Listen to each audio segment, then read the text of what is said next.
இன்றைய தினம் அக்காரக்கனி ஸ்ரீ உவே ஸ்ரீநிதி சுவாமி இங்கே நம்மிடையிலே எழுந்தருளி இருக்கிறார். அவர் ஆகார நியமம் என்கிற தலைப்பிலே இன்றைய தினம் உபன்யசிக்க இருக்கிறார். ஒரு மணி நேரம் சுவாமி அர்த்த விசேஷங்களை சாதிப்பார்.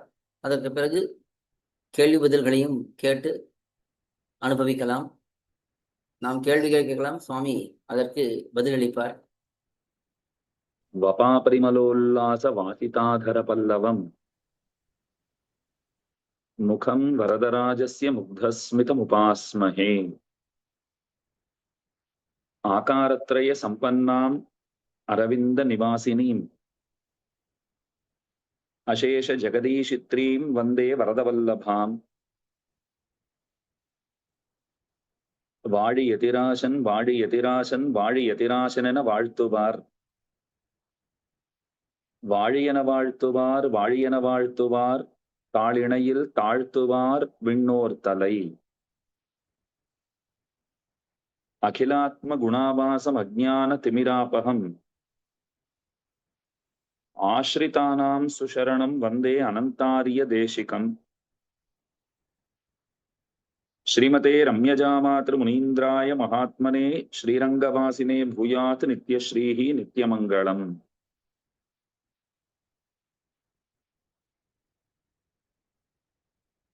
ஸ்ரீவான மகாச்சல மகாமுனிபியோ நமஹ. நம்முடைய ஸ்ரீ வைஷ்ணவ சம்பிரதாயத்திலே வானமாமலை மடம் இந்த சம்பிரதாயத்தினுடைய வளர்ச்சிக்கு பல வகைகளிலும்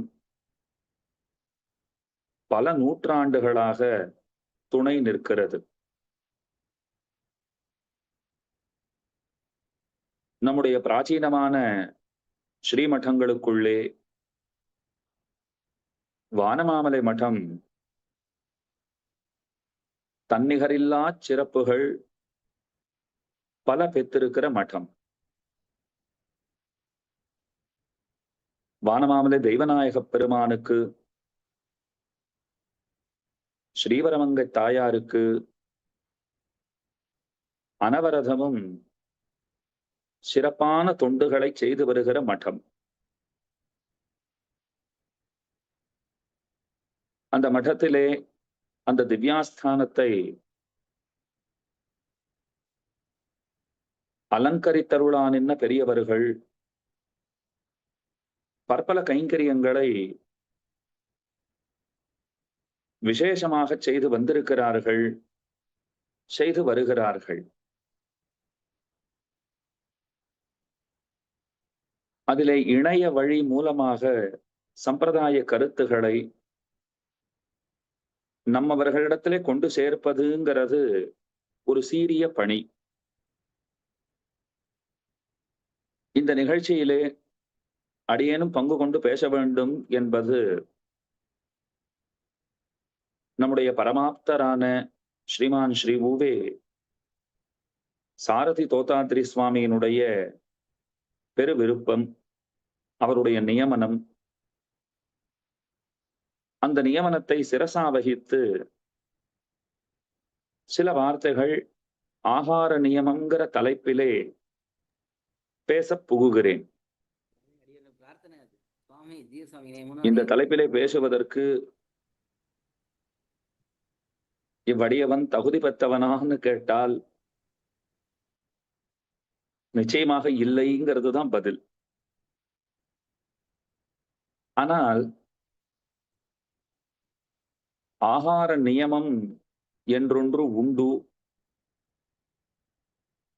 அந்த நியமத்தை பின்பற்றுதல் நலம். அது நமக்கு நன்மை பயக்குங்கிறதிலே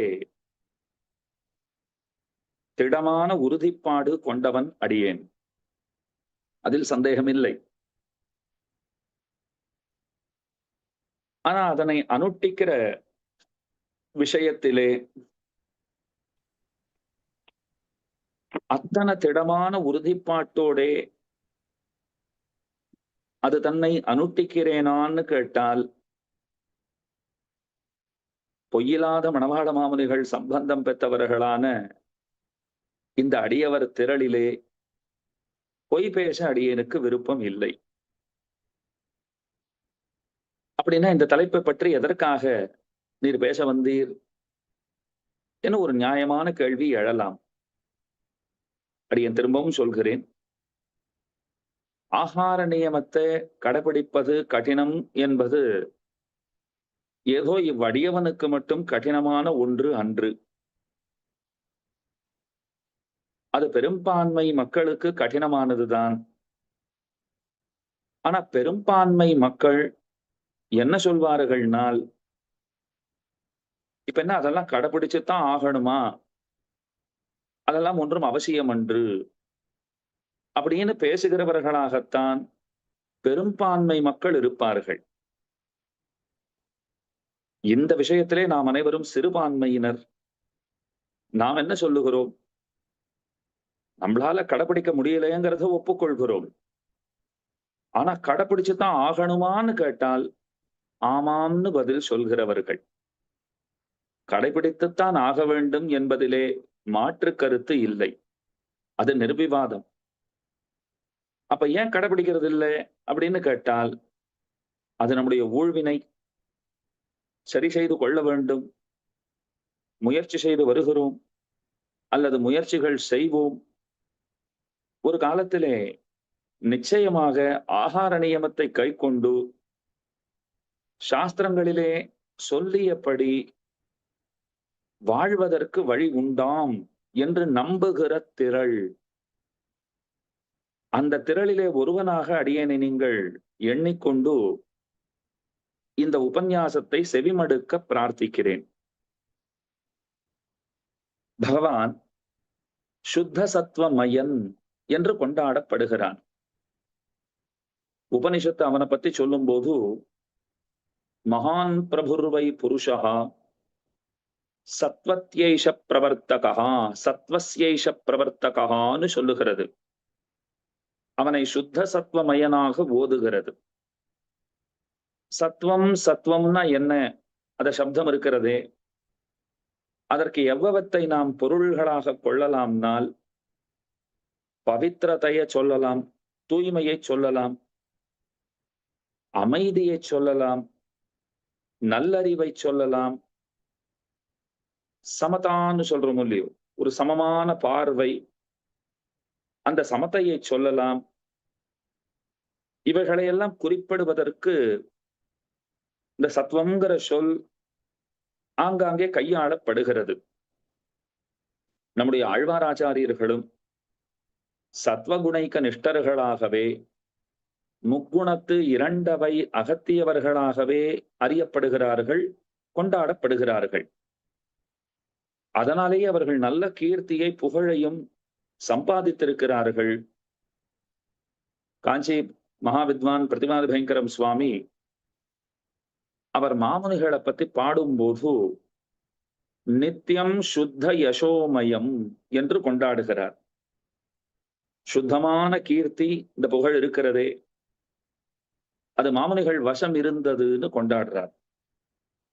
அந்த சுத்தமான புகழ், தூய்மையான புகழ், அது எங்கனம் மாமுனிகள் பெற்றார்னு கேட்டால், அவருடைய அந்த சத்வ குணம் இருக்கிறதே, அந்த சத்வ குணத்தின் காரணமாக அவர் சுத்தமான புகழை அடைந்தார் என்று அருளி செய்கிறார்.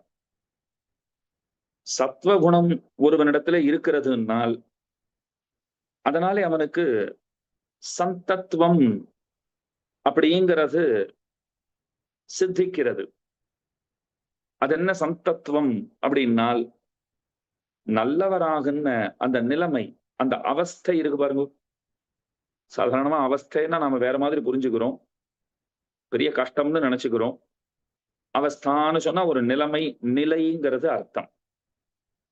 சத்வகுணம் இருக்குன்னு சொன்னால் அந்த நல்லவராகின்ற நிலைமை, அந்த அவஸ்தையை நாம் அடைகிறோம், அந்த நிலைமையை நோக்கி நாம் பயணிக்கிறோம் என்பது பொருள். சத்வம், சத்வம்னா என்ன? இப்ப ஆகார நியமத்தை தெரிஞ்சுக்கிறதுக்கு ஆகார நியமம் தேவையான்னு முதல்ல ஒரு கேள்வி கேட்டுக்கோங்க. என்னென்னத்தை சாப்பிடணும், என்னென்னத்தை தவிர்க்கணுங்கிறது அது நிச்சயமாக பின்பற்ற தகுந்ததா அப்படின்னு ஒரு கேள்வி கேட்பீர்களாகில் ஆம் என்பதே பதில். நாம நிச்சயமா தெரிஞ்சுக்கணும் எவ்வளத்தை சாப்பிடணும், எவ்வளத்தை தவிர்க்கணுங்கிற அந்த அறிவு ரொம்ப முக்கியமானது. ஏன் அப்படி அப்படின்னு கேள்வி எழுமாகில் சத்வகுணத்தை நாம வளர்த்து கொள்ள வேண்டும். நாம கை கொள்ள வேண்டிய குணம்ங்கிறது சத்வகுணம். இப்போ ஒருத்தர் எழுந்து கேட்டார், என்னென்னத்தை சாப்பிடணும், என்னென்னத்தை விடணும், அதை தெரிஞ்சுக்கணும்னு நீர் சொன்னீர். அடுத்தது சத்வகுணத்தை நாம வளர்த்துக்கணும்னு சொல்றீர். இது வேற வேற டாபிக் போல இருக்கேன்னார். முதல்ல பேசினது ஏதோ ஆகாரத்தை பத்தி பேசுறா போல இருந்தது. இப்ப என்னத்துக்காக இதுல நம்ம புதுசா ஒரு சத்வகுணம்னு ஒன்னத்தை பத்தி சொல்றீர். அந்த டாபிக்ல உபன்யாசம் இன்னொரு நாள் வைத்துக் கொள்ளலாம். இன்னைக்கு ஆகாரத்தை பத்தி, ஆகார நியமத்தை பத்தி பேசும்னார். இங்கதான் ஒரு மர்மத்தை நாம புரிந்து கொள்ள வேண்டும். ஒரு மர்ம முடிச்சை முதலிலேயே நாம் அவிழ்த்து விட வேண்டும். அது என்ன அப்படின்னா, சத்வகுணம்ங்கிறத நாம பெற வேண்டும். ஏன்னா சத்வகுணத்தை பெத்தாத்தான் நாம நல்ல விதமாக நல்ல கதியிலே பயணித்து பகவானை அடைதல்ங்கிறது முடியும். அதற்கு நம்ம இடத்துல என்ன இருக்க வேண்டும்னால் பல நற்குணங்கள் இருக்க வேண்டும். அதுல முக்கியமானது ஆகார நியமம்ங்கிறது இருக்க வேண்டும். அப்ப இது ஒன்றோடு ஒன்று பின்னி பிணைந்திருக்கிறதுங்கிறது உங்களுக்கு புரியுறதா? இப்ப சத்வகுணம்ங்கிறது அது தனியான விஷயம், ஆகார நியமம்ங்கிறது தனியான விஷயம். அவ்வாறு கருதாதீர்கள். அது அப்படி அன்று. உங்களிடத்துல சத்வகுணம் இருக்குமாகில் ஆகார சுத்திங்கிறது இருந்தாத்தான் சத்வகுணம். நான் கண்ணில் பட்டதையெல்லாம் சாப்பிடுவேன், என் இஷ்டப்படி வாழ்வேன்னு சொன்னால் நம்மிடத்திலே அந்த சத்வகுணம்ங்கிறது ஏற்படாது. வடதேசத்துல ரொம்ப அழகா சொல்லுவா, நீ என்ன சாப்பிடுகிறாயோ அதுதான் உன்னுடைய விசாரமாக பரிணமிக்கிறது. என்ன விசாரம் ஏற்படுகிறதோ விவகாரத்துல அதுதான் வந்து சேரும்னு சொல்லுவார்கள். நீ சாப்பிடுறதுனால ஒரு விசாரம்ங்கிறது ஏற்படுறது. அந்த விசாரம் இருக்கே, அதை நான் எண்ணிக்கொண்டே இருக்கிறேன் அப்படின்னு சொன்னால் சாப்பிடுறதுனால விசாரம் உண்டாகிறது.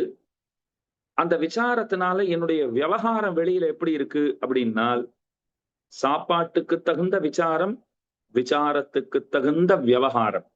நான் மற்றவர்களுடன் புழங்குவது அது எப்படி இருக்கிறது அப்படின்னால், அது சாப்பாட்டுக்கு தகுந்தா போல இருக்கு, சாப்பாட்டுக்கு தகுந்த விசாரத்துக்கு தகுந்தா போல இருக்கு அப்படின்னு சொல்லுவார்கள். இப்ப சாதாரணமா நாம் அத்தனை பேரும் தெரிந்து கொண்டிருக்கிற ஒரு விஷயம் மனவமைதி. நீங்க எல்லாரும் பேசுறாளோ இல்லையோ, மனவமைதி மிக மிக முக்கியமானது. பெரிய பெரிய பணக்காரர்கள் எல்லாம் கூட எங்களிடத்துல எல்லாம் இருக்கிறது அப்படிங்கிறா. அப்படியா, உங்ககிட்ட எல்லாமே இருக்கா? அப்ப சொல்றா, எல்லாம் இருந்து என்ன பிரயோஜனம், எங்களிடத்துல அமைதி இல்லை, அந்த மனவமைதி, அதனை யாரேனும் பரிசளிப்பவர்களோ அப்படிங்கிறா. இதை பத்தி ஒரு விஷயம் சொல்றேன். மன அமைதியை நீங்கள் பெற வேண்டும்னு சொன்னால் மற்ற விஷயங்களிலே உங்களுக்கு இருக்கிற அந்த ஆசை இருக்கு பாருங்க, அந்த ஆசைகளை அமைதிப்படுத்துங்கள். என்ன சுவாமி, நாங்க கேட்டது மனவமைதி, நீங்க சொல்றது ஆசைகளை அமைதிப்படுத்துறத பத்தி. நாங்க கேட்டது ஆகார நியமம், நீர் சொல்றது சத்வகுணத்தை பத்தி. இதெல்லாம் ஒண்ணு கேட்டா இன்னொன்னுதான் சொல்லுவீரா அப்படின்னு நீங்கள் கேட்கப்படாது. ஏன்னா இது ஒன்றோடு ஒன்று பின்னி பிணைந்தவைன்னு கீழே சொல்லியிருக்கேன். மனவமைதி வேணும்னு ஒருத்தர் சொல்றாருனால் அவருக்கு நம்முடைய சாஸ்திரங்கள் சொல்ற பதில் என்ன தெரியுமா? மன அமைதி தானே வேண்டும், நீ ஆசைகளை அமைதிப்படுத்து அப்படின்னார். ஆசைகளை அமைதிப்படுத்தினா என்ன கிடைக்கும்னா, நீ கேட்ட மன அமைதியை நீ கண்டுபிடிச்சுடுவே. நல்லா தெரிஞ்சுக்கோங்க, மன அமைதி வந்து சேரும்னு சொல்லல, மன அமைதியை கண்டுபிடிச்சுடுவேங்கிறா. அது இருக்கவே இருக்கு. மன அமைதிங்கிறது அது இயல்பானது, இயற்கையானது. ஆசைங்கிறது செயற்கையானது. அந்த செயற்கையான ஆசையை நாம தொலைச்சிட்டோம்னு சொன்னால் இயற்கையான மனவமைதியை நாம கண்டுபிடித்து விடலாம். அப்ப அந்த அமைதியை அடையணும், சாந்தி அப்படிங்கிற அளவு. அதைத்தான் கீழே சொன்னேன். சத்வம்ங்கிற அந்த சப்தம் இருக்கிறதே, அது அந்த சாந்தியையும் குறிக்கும், அமைதியையும் குறிக்கும். என்றொரு வார்த்தை கீழேயே அடியேன் விண்ணப்பித்திருந்தேன். அதை பெறணும்னு சொன்னால் அமைதிங்கிறது ரொம்ப முக்கியம். நாக்க அடக்கணும்னுவா. இது 2 விதமா சொல்லலாம். நாக்க அடக்கணும்னு சொன்னா, ஒருத்தர் வாய் ஓயாத பேசிட்டே இருக்கார், என்னென்னமோ பேசுறார், பேசக்கூடாத வார்த்தைகள்லாம் பேசுறாருன்னா அவருக்கு நாவடக்கம் தேவை அப்படின்னு சொல்லிடுறோம். ஆனா நாவடக்கம்னு சொன்னா அதுக்கு மட்டுமா, பாக்குறதெல்லாம் சாப்பிடுறதுன்னு வழக்கம் வச்சுட்டு இருக்கோம் இல்லையா? எதெல்லாம் கிடைக்கிறதோ அதெல்லாம் சாப்பிடுறது. இப்ப நமக்கே கூட ஆத்துல ஒரு தேன் குழல் அல்லது மன உகப்பு, மன உகப்புன்னா பல பேருக்கு தெரியாது. மனோப்பு, மனூப்புன்னு சொல்லுவா. பார்த்திருக்கீங்களா? அதுக்கு தமிழ்ல எவ்வளவு அழகா பேர் வச்சிருக்கா பாருங்க. மன உகப்புன்னு பேர் வச்சிருக்கா. தேன் குழல், அது குழல் குழலா பிழிகிறா, தேனாட்டம் இருக்கு, வாயில போட்டோம்னா அது என்னமா கரைஞ்சு போறது, தேன் குழல். இப்ப மன உகப்பு அது வேற ஒரு சுவை. தேன் குழல்ங்கிறது அது ஒரு சுவை. மன உகப்பு, மனோப்புங்கிறது அது ஒரு சுவை. அத சாப்பிட்டோம்னா ஒரு மனசுக்கு ஒரு உகப்பு ஏற்படுறதோ இல்லையோ, மன உகப்புன்னு பேர் வச்சிருக்கா. இப்ப முறுக்கு இருக்கு, அதிரசம் இருக்கு, இதெல்லாம் பண்றான்னு வச்சுக்கோங்க. நீங்க நல்லா கவனிச்சு பாருங்க. இதெல்லாம் ஆத்துல பண்ணி வச்சிருக்கா. பெருமாளுக்கு அமுது செய்ய பண்ணியாச்சு. நாம சாப்பிட போறோம். சாப்பிடுறோம்னா நம்முடைய ரொட்டீன்ல, நீங்க ரொட்டீன் லைஃப்ல நல்லா கவனிச்சு பாருங்க. இந்த மத்தியான வேளையில கூடத்துல இருந்து தளிகை பண்ற உள்ளுக்கு அடிக்கடி போயிட்டு போயிட்டு வந்துட்டு இருப்போம். ஏன் அடிக்கடி போறோம் அப்படின்னா, இல்ல இல்ல அங்க தேன்குழல் பண்ணி வச்சிருக்கா அம்மா, நல்லா மன உகப்பு பண்ணி வச்சிருக்கா உகப்பான மனைவி. அதை அப்பப்ப எடுத்து சாப்பிடணும்னு ஒரு ஆசை ஏற்பட்டுடுறது. முறுக்க சாப்பிடணும்னு ஆசை ஏற்படுறது. அது ஒரே அடியா 4, 5 வாயில போட்டுட்டா அதுக்கப்புறம் இப்படியா சாப்பிடுவா அப்படின்னு கேள்வி வேறு எழுகிறது. அந்த கேள்வி எல்லாம் நாங்க பார்த்து கொள்ளுகிறோம். ஒன்னும் அதை பத்திலாம் இப்ப பயப்படுறதா இல்ல. இதை சாப்பிட்டுடணும். இந்த மாதிரி ஒரு 3 நாள் 4 நாள் போச்சுன்னு வச்சுக்கோங்க. அப்ப நான் ஒரு நாள் உட்கார்ந்து யோசனை பண்ணி பார்க்கிறேன். இப்படியா 4 நாள் முன்ன வரைக்கும் நாம மத்தியான வேளையில உள்ள போய் பிராண்டி கொண்டிருந்தோம். என்ன கிடைக்கும்னு தேடிண்டா இருந்தோம். இந்த அம்மா வெறுமை இல்லாத எதையோ பண்ணி வைக்க போய் இப்ப அடிக்கடி உள்ள போகணும்னு தோன்றுகிறதா? அப்ப என்ன என்னால அடக்க முடியலையேங்கிறது அர்த்தம். என்னிடத்திலே அந்த நாவடக்கம்ங்கிறது இல்லைங்கிறது தேறிய பொருள். நாவடக்கம் இல்ல, அதனால உள்ள போயிட்டு வந்துட்டு இருக்கேன். அப்ப நான் என்ன நினைத்துக் கொள்ள வேண்டும்னு சொன்னா, அத பண்ணி வச்சிருந்தாலும் அதை நோக்கி நாம போயிண்டே இருக்கக்கூடாது. அது நம்ம கிட்ட கூப்பிடத்தான் செய்யும். அது சுண்டி இழுக்கத்தான் செய்யும். அப்போது நான் எப்படி நடந்து கொள்கிறேன்கிறத பொறுத்துத்தான் என்னுடைய எதிர்காலம், என்னுடைய ஆன்ம முன்னேற்றம் அது தீர்மானிக்கப்படும். இது வெறும் தேங்குழல் மன உகப்புக்காக மட்டும் சொன்ன விஷயம் கிடையாது. இந்த மாதிரி எத்தனை எத்தனை விஷயங்கள் நம்மை ஒரு பக்கமும் பிடித்து இழுக்கின்றன. சப்தஸ்பர்ஷ ரூபரச கந்தங்கள் அப்படின்னு சொல்றாள் இல்லையோ, இதெல்லாம் நம்மை பற்றி இழுக்கிறது. பஞ்சேந்திரியங்கள், செவிவாய் கண்மூக்கு உடல், இந்த 5மா சேர்ந்து நம்ம படாத பாடு படுத்துகிறது. இதைத்தான் ஈட்டிலே கூட சொல்லுவார்கள். நம்மள ரொம்ப அழகா சாதிக்கிறார். ஒரு முதலை, ஒரு யானை, அதுக்கே பகவான் ஓடி வந்துட்டான். ஒரு முதல்ல யானையை பிடிச்சுன்றதுக்கே ஓடி வந்துட்டான்னா 5 முதலைகள் நம்மளை பிடிச்சுட்டு இருக்கு. பகவான் எப்ப வரப்போறாரோ அப்படின்னு கேட்பாரோ இல்லையோ. அதை போலத்தான் நம்மை சுண்டி இழுக்கிற விஷயங்கள். அதற்கு நாம நம்ம பறி கொடுத்துட்டோம், அதன் வசத்திலே விழுந்து விட்டோம்னு சொன்னால் நம்மிடத்துல இந்த நாவடக்கம்ங்கிறது இல்லை அப்படிங்கிறது தெரிகிறது. இப்ப இப்படி தொடர்ச்சியா சாப்பிட்டு இருந்தோம்னா என்ன ஆகும்னா, சாஸ்திரங்கள்லாம் சொல்றது, ஒருவேளை ஒருத்தர் சாப்பிட்டாருன்னா அவர் யோகி, 2 வேளை ஒருத்தர் சாப்பிட்டாருன்னா அவர் போகின்னா. 2 வேளை சாப்பிடுறவனுக்கே போகின்னு பேர் வச்சுட்டா பாருங்க. சாப்பிடறதுக்காக வாழறவன்னு பேர் வச்சுட்டா. ஒரு வேளை சாப்பிடணும் ஒரு நாளைக்கு, 2 வேளை போனால் போகட்டும், அவர் போகியா இருந்துக்கலாம், தப்பில்லை. 3 வேளை சாப்பிட்டா என்னன்னு ஒருத்தர் கேட்டார். அவருக்கு ரோகின்னு பேர் வச்சா. 3 வேளை ஒருத்தன் சாப்பிடுறான்னு சொன்னால் அவன் வியாதிய பக்கத்துல கூப்பிட்டுட்டே இருக்கான்னு அர்த்தம். என்கிட்ட ஒரு அன்பர் கேட்டார், சுவாமி எங்களை பத்தி எல்லாம் என்ன சொல்லியிருக்குன்னு கேட்டார். அடியேன் கேட்டேன், நீங்க இதை 1ல வரையலா, 2ல வரையலா, 3ல வரையலான்னா 3த்துலயும் வரலன்னு விட்டாரு. நாங்க இந்த 3த்துலயும் வரல, அப்ப எதுல வரையறனா? சரி 4, 5 சுவாமி அதெல்லாம் கூட இல்ல சுவாமி, அதெல்லாம் இருந்தா கூட தேவையில்ல போல் இருக்கேன்னா. இப்ப 8, 9, 10ல வரவாளை பத்தி என்ன பேசுறது? இப்போ அடியன் எல்லாம் ஒரு 40 வயது கடந்தவன். அநேகமா உபன்யாசம் கேட்கிறவா எல்லாரும் பெரும்பாலும் 40, 50 கடந்தவர்களாகத்தான் நிச்சயமாக இருப்பீர்கள், உறுதியாக சொல்லலாம். அதனால உங்களுக்கு எல்லாம் ஒரு விஷயம் என்னன்னா தெரியும். இப்ப இந்த சாலையோரங்கள்ல எல்லாம் நீங்க பாருங்கோ, சாலையோரங்களிலே ஒரு பைபாஸ்லயே டிராவல் பண்றோம் அப்படின்னா, ஒரு ஹைவேஸ்ல டிராவல் பண்றோம் அப்படின்னால் எத்தனை உணவகங்கள் வந்துருத்து பாருங்க. 10 அடிக்கு 8 அடிக்கு ஒரு உணவகம் வைத்திருக்கிறார்களா? பெரும்பாலும் கூட்டம் இருக்கிற உணவகங்கள், கூட்டம் இல்லைனாலும் திறந்து வச்சிருக்கா, போனா போடுறதுக்கு அவ தயாரா இருக்கா.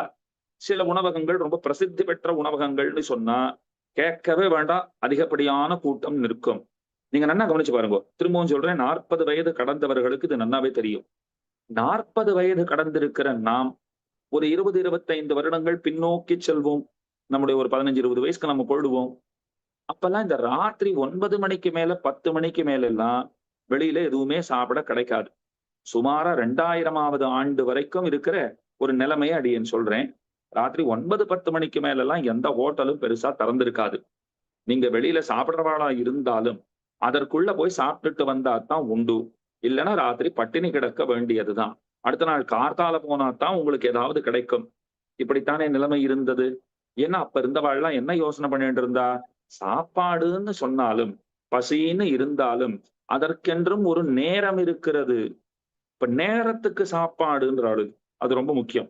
அப்ப அதற்கென்று ஒரு நேரம் இருக்கிறது. அந்த நேரம் கடந்தான பிற்பாடு உட்கொள்ளுகிற அந்த உணவுங்கிறது, அது உணவாக இருந்து நமக்கு வலுக்கூட்டுவதற்கு பதிலாக அது விஷமாக இருந்து நம்மை அழிப்பதற்கு வேலை செய்யும் அப்படிங்கிறார். அந்த மாதிரி கூட அது வேலை செய்யுமா? அப்படின்னா பாருங்க, அந்த நாள்லலாம் ஒரு ஹோட்டல் நடத்துறவா கூட ராத்திரி 9 மணிக்கு மேல 10 மணிக்கு மேல அவர்கள் அந்த உணவகங்களை திறந்து வைப்பதில்லை. இன்னைக்கு நிலைமை அப்படியா இருக்கு. போய் பாருங்க. உங்களுக்கு பாதி ராத்திரி வெள்ள சாப்பிடுறவாளா இருந்தா நம்ம ஸ்ரீ வைஷ்ணவாளை பத்தின பேச்சு இல்லைன்னு வச்சுப்போம். ஒரு ஆறுதல் படுத்திப்போம் நம்மள நாமே. இது மற்றவர்களை பத்தின பேச்சுன்னு வச்சுப்போம். ஒரு 2, 2:30 மணிக்கு ஒருத்தர் சாப்பிடணும்னு ஆசைப்பட்டார் பாதி ராத்திரிக்குன்னு சொன்னாலும் அவருக்கும் நிச்சயமாக உணவு கிடைக்குங்கிற ஒரு சூழல். இப்போ தனி ஒரு மனிதனுக்கு உணவில்லை என்னால் ஜகத்தினை அழித்திடுவோம்னு மகாகவி பாரதியார் பாடினார். இப்ப சந்தோஷப்படுறதா வேதனைப்படுறதா? நம்ம பாதராத்திரி 2:30 மணிக்கு ஒருத்தனுக்கு பசி எடுத்தா கூட சாப்பாடு போடுறதுக்கு உணவகம் இருக்கு அப்படின்னு சந்தோஷப்படுறதான்னா, இது சந்தோஷப்படுவதற்கான செய்தி அன்று. இது வேதனைப்படுவதற்கான செய்தி. அப்ப பாதி ராத்திரி அந்த வேலைக்கெல்லாம் ஒருத்தர் சாப்பிட்டார்னு சொன்னால் அவரிடத்துல எங்கிருந்து சத்வகுணம்ங்கிறது வரும்? அப்படி சத்வகுணம் இப்ப எல்லாருக்கும் பகவான் அடையணும்னு ஆசை இருக்கா? சத்வகுணம் தான் பகவான் அடையலாம்னு சொல்லியிருக்கீர் சுவாமி. இப்ப அவருக்கு சத்வகுணம் அவர் தேவையில்லைன்னு நினைச்சிட்டு இருக்கார். இப்ப பகவான் அடைய வேண்டாங்கிறது கூட அவர் அபிப்பிராயமா இருக்கலாம். அப்படி இருக்கும்போது எதற்காக அவருக்கு சத்வகுணம் வேண்டும் அப்படின்னால், சத்வகுணம்னு சொன்னா அது பகவானை அடைவிக்கிற ஒரு குணம் என்று மட்டும் எண்ண வேண்டியதில்லை. சத்வகுணம்ங்கிறது ஆரோக்கியத்தை நம்மிடத்திலே கொண்டு வந்து சேர்க்கும். நோயற்றவர்களாக நம்மை வைத்திருக்கும். இப்ப யாரா இருந்தாலும் அதை ஆசைப்படுறாளோ இல்லையோ, எல்லாரும் பகவான் அடைய ஆசைப்படலைங்கிறத அடியேன் ஒப்புக்கொள்கிறேன். அத்தனை பேரும் முமுட்சுக்களா இருக்காளா? கிடையாது. எல்லாரும் பெருமான் அடையணும்னு ஆசைப்படலைங்கிறத வேணும்னா ஒப்புக்கொள்கிறேன். எல்லாரும் சௌக்கியமா வாழணும்னு ஆசைப்படுறாளா இல்லையா? நடவடிக்கை ஆச்சரணங்கள் அதுக்கு தகுதியா இருக்கா இல்லையாங்கிறது வேற விஷயம். ஆனா நன்னா வாழணும், 100 ஆண்டுகள் இருக்கணுங்கிற ஆசை பெரும்பாலும் அத்தனை பேருக்கும் இருக்கத்தான் செய்கிறது. திரும்பவும் சொல்றேன், ஆனா 100 ஆண்டுகள் வாழ்வதற்குண்டான அந்த அனுஷ்டானம், அந்த ஆச்சரணம் எல்லாம் நம்ம கிட்ட இருக்கான்னா சர்வாத்மனா கிடையாது, கண்டிப்பா கிடையாது. அதுல ஒண்ணும் சந்தேகமே வேண்டாம். ஆனா ஆசை இருக்கும் இல்லையோ, நன்னா இருக்கணும். எவனாவது ஒருத்தன் இல்ல எனக்கு நன்னா ரொம்ப நாளா இருக்கணும்னு ஆசை இல்லைன்னு ஒருத்த வாய் திறந்து சொல்லிடுவானா? நன்னா இருக்கணும் தான் அவன் ஆசைப்படுறான். அப்போ சத்வகுணம்ங்கிறது நீங்கள் ஏதோ பெருமானை அடைவதற்காக மட்டும் உபயோகப்படுகிற பயன்படுகிற ஒரு குணம் அப்படின்னு நினைக்க வேண்டியதில்லை. நம்மை நன்றாக பார்த்து கொள்வதற்கும் இந்த உடலை ஆரோக்கியமாக பேணுவதற்கும் சத்வகுணம்ங்கிறது இன்றியமையாததாக ஆகிறது. அப்ப பாதி ராத்திரிக்கெல்லாம் போய் நாம ஒரு 2 மணி 2:30 மணிக்கெல்லாம் சாப்பிட்டோம்னு சொன்னால் உடல் என்ன ஆவது, ஆன்மா என்ன ஆவது, ஆன்மாவினுடைய முன்னேற்றம் என்ன ஆவது, எல்லாமே பாழ்பட்டு போகிறதோ இல்லையோ. பகவான் கீதையில 14வது அத்தியாயத்துல ரொம்ப ஆச்சரியமா இந்த சத்வகுணத்தை பத்தி, ஆகாரம் தூய்மையானதாக இருக்க வேண்டியதனுடைய ஆவசியகத்தையை பத்தி இதெல்லாம் ரொம்ப அழகா சொல்றார். 3 குணங்களை பத்தி முதல்ல சொல்றார். சத்வம் ரஜஸ்தம இதி குணாகா பிரகிருதி சம்பவாகாங்கிறார். ஜீவன் நித்தியன். பகவான் எப்படி நித்தியனோ ஜீவனும் நித்தியன், எப்போதும் இருக்கிறவன். அவனை இந்த பிரகிருதியிலிருந்து உண்டாகிற முக்குணங்கள் சரீரத்தோடு சேர்க்கின்றன. பிரகிருதி பிரகிருதி அப்படின்றோம் இல்லையா?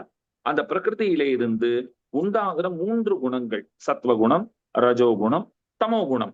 இந்த 3 குணங்கள் என்னென்ன வேலை செய்யறதுங்கிறதையும் கண்ணன் மேல சொல்லியிருக்கார்.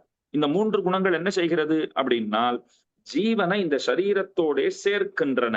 அதுக்கு மேல சொல்றார், தத்ர சத்வம் நிர்மலத்வாத்து பிரகாசம் அனாமயம் சுக சங்கேன பத்னாதி ஞான சங்கேன சானக.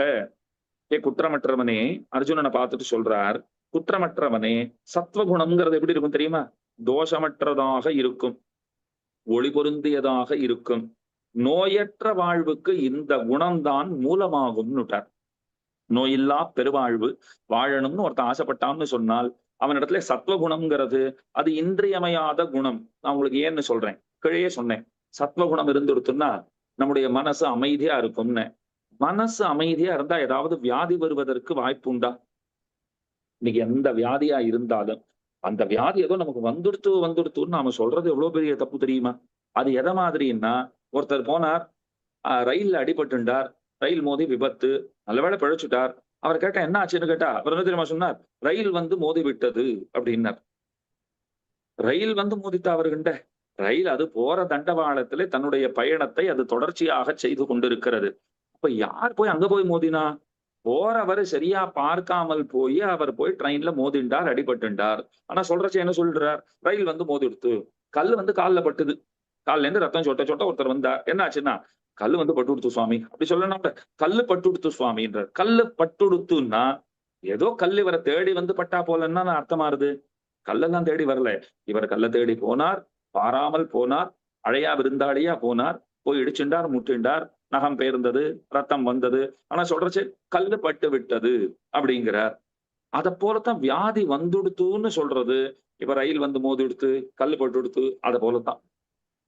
இப்ப வியாதி வரலையா சுவாமி அப்படின்னா நாம தானே அழைக்கிறோம், நாம தான் கூப்பிட்டு நம்ம பக்கத்துல வைத்து கொண்டு நீ என்னிடத்துல இரு அப்படின்னு அதை பார்த்து சொல்லி அதை ரொம்ப பக்குவமா ஏதோ விருந்தாளிய போல வைத்து பேணுகிறோம். இது நாம செய்கிற தப்பு. அதைத்தான் இங்க சொல்றார். தத்ர சத்வம் நிர்மலத்வாத்து பிரகாசம் அனாமயம். ஆரோக்கியமான வாழ்வுக்கு சத்வகுணம்தான் மூலம்ங்கிறார். ஏன்னா மனசு அமைதியா இருக்குன்னு வச்சுக்கோங்க, அமைதியா இருக்கிற மனம் எதையும் விரும்பாது.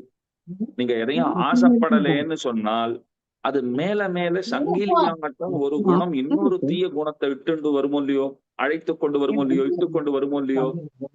அப்படி வர வர என்ன ஆகும் அப்படின்னா, கடைசியில இந்த சம்சாரத்திலேயே இந்த ஜீவன் எப்போதும் இருப்பதற்கு உறுப்பான அனைத்து செயல்களையும் ஆக்கி விடுகிறான். ஸ்மிருதி பிரம்சாத்து புத்திநாசா புத்திநாசாத்து பிரணஷ்யதி அப்படின்னு கீதை இந்த விஷயத்தை பகரும். அப்ப மேல மேல மேல நம்முடைய ஆசையிலிருந்து ஆரம்பிச்சதுன்னு சொன்னால் அது பற்பல தீய குணங்களை அது நம்மிடத்திலே கொண்டு வந்து சேர்க்கும். அந்த தீய குணங்கள் நம்மிடத்திலே வர வர என்ன ஆகும்னு சொன்னால் நாம் எப்பொழுதைக்குமான நிரந்தரமான விருந்தாளியாக சம்சாரத்திலே தங்கி விடுவதற்கு வாய்ப்பு உண்டு. அதையா விரும்புகிறோம்? ஆழ்வார் பாடியிருக்காரு சுவாமி, வைகுந்தம் புகுவது மன்னவர் விதியே. என்னைக்காவது ஒரு நாள் அங்கத்தான் போயானும்னு பாடியிருக்காரே. ஒரு 800 ஜென்மங்கள் கழித்து போகிறேன் அப்படின்னா சுமார 2-3 லட்சம் பிறவிகளுக்கு பிற்பாடுதான் ஒரு ஜீவனுக்கு மனித பிறவியே உண்டு என்று சில சாஸ்திரங்கள் சொல்லுகின்றனவாம். 800 ஜென்மம் கழிச்சு நான் பகவானிட போறேன்னா அது 800ஆ 8 லட்சமா 8 கோடி வருடங்களா யாருக்கு தெரியும்? அத்தனை சிரமப்பட்டு இன்னமும் இந்த கொடு உலகத்திலே பிறந்து நாம் நோவுபடத்தான் வேண்டுமா? அதனால நம்முடைய நோக்கம் எல்லாம் எப்படி இருக்கணும்னா, இந்த ஜென்மத்தினுடைய இறுதியிலே பகவான் கிருபை செய்தான்னு சொன்னால் ஆச்சாரியானுகிரகத்தாலே பகவல் லாபம்ங்கிறது ஏற்படுமாயின் அதுதான் நமக்கு வேண்டுவது. அம்மாவடியேன் வேண்டுவது இதே என்ன அப்படி பிரார்த்தித்து பெற வேண்டாவோ, கூவிக்கொள்ளும் காலம் என்னும் குறுகாதோன்னு கதற வேண்டாவோ. அந்த ஆசை அந்த நிலைமை நமக்கு எப்போது ஏற்படும் அப்படின்னால் சத்வகுணம் இருந்தால் தான் ஏற்படும். அதைத்தான் கண்ணன் இங்க சொல்றார். சத்வகுணம்ங்கிறது தோஷமற்றதா இருக்கும், ஒளி பொருந்தியதா இருக்கும், நோயற்ற வாழ்வுக்கு அந்த குணம்தான் மூலமானதாக இருக்கிறது. அது முக்கியமா என்ன செய்யும்னால் ஜீவனை அறிவு ஆரோக்கியத்திலே மூட்டும். அறிவை நோக்கி அவனை நடக்க செய்யும், ஆரோக்கியத்தை விரும்ப செய்யும். அதுக்கு மேல சொல்றார், ஊர்த்வம் கச்சந்தி சத்வஸ்தா. கீழே சொன்னேன் பாருங்க, ஊர்த்வம் கச்சந்தி. அதான் சொல்றார், மேல் நோக்கி நாம செல்லணும்னு சொன்னார். திருமண்காப்ப இட்டுக்கிறோம், ஊர்த்வ புன்றம்னு பேரு. கீழிலிருந்து மேல் நோக்கி இட்டுக்கொள்கிறோமே, அது ஏன் இப்படி கீழிலிருந்து தொடங்கி மேல் நோக்கி இட்டுக்கொள்ளும்படியாக ஏன் இருக்கிறதுன்னா, ஏன் அப்படி அமைத்திருக்கிறார்கள்னா, நம்ம பயணம் கீழே இருந்து அதோகதியா போகாமல் ஊர்த்வகதியிலே போக வேண்டும் இல்லையா? மேல் நோக்கி நாம் செல்ல வேண்டும் என்பதற்காகத்தான் இந்த ஊர்த்வ புன்றம்ங்கிறதே ஏற்பட்டிருக்கிறது. இதுதான் புறத்தாழ்வான் தேவப்பெருமாளை பார்த்து வரதராஜஸ்தவத்துல ரொம்ப ஆச்சரியமா சொல்றார். ஊர்த்வகதிக்கு இட்டு செல்கிற புன்றம், அதனால இது ஊர்த்வ புன்றம் என்று ரொம்ப ஆச்சரியமா சாதிக்கிறார். அதனால பாருங்க, சத்வகுணம்ங்கிறது அறிவு மற்றும் ஆரோக்கியத்திலே மூட்டும். ஊர்த்வம் கச்சந்தி சத்வஸ்தா அப்படின்னு சொல்லியிருக்காரு இல்லையோ? அப்ப சத்வகுணம்ங்கிறது இன்றியமையாத தேவை. இதை நல்லா புத்தியில வச்சுக்கோங்க. அந்த சத்வகுணம் வேண்டும்னு சொன்னால் ஆகார நியமம், ஆகார சுத்தி, ஆகார சுத்தௌ துருவாஸ்மிருதிஹீனெல்லாம் சொல்றாள் உபனிஷத்து. சாந்தோக்கிய உபனிஷத்து இந்த விஷயங்களை எல்லாம் பேசுகிறது. சனத்குமாரர் நாரதருக்கு இந்த விஷயங்களை எல்லாம் எடுத்து சொல்லுகிறார். மனுஸ்மிருதியிலேயும் ஆகார நியமத்தை பத்தி பல கருத்துகள் சொல்லப்பட்டிருக்கிறது.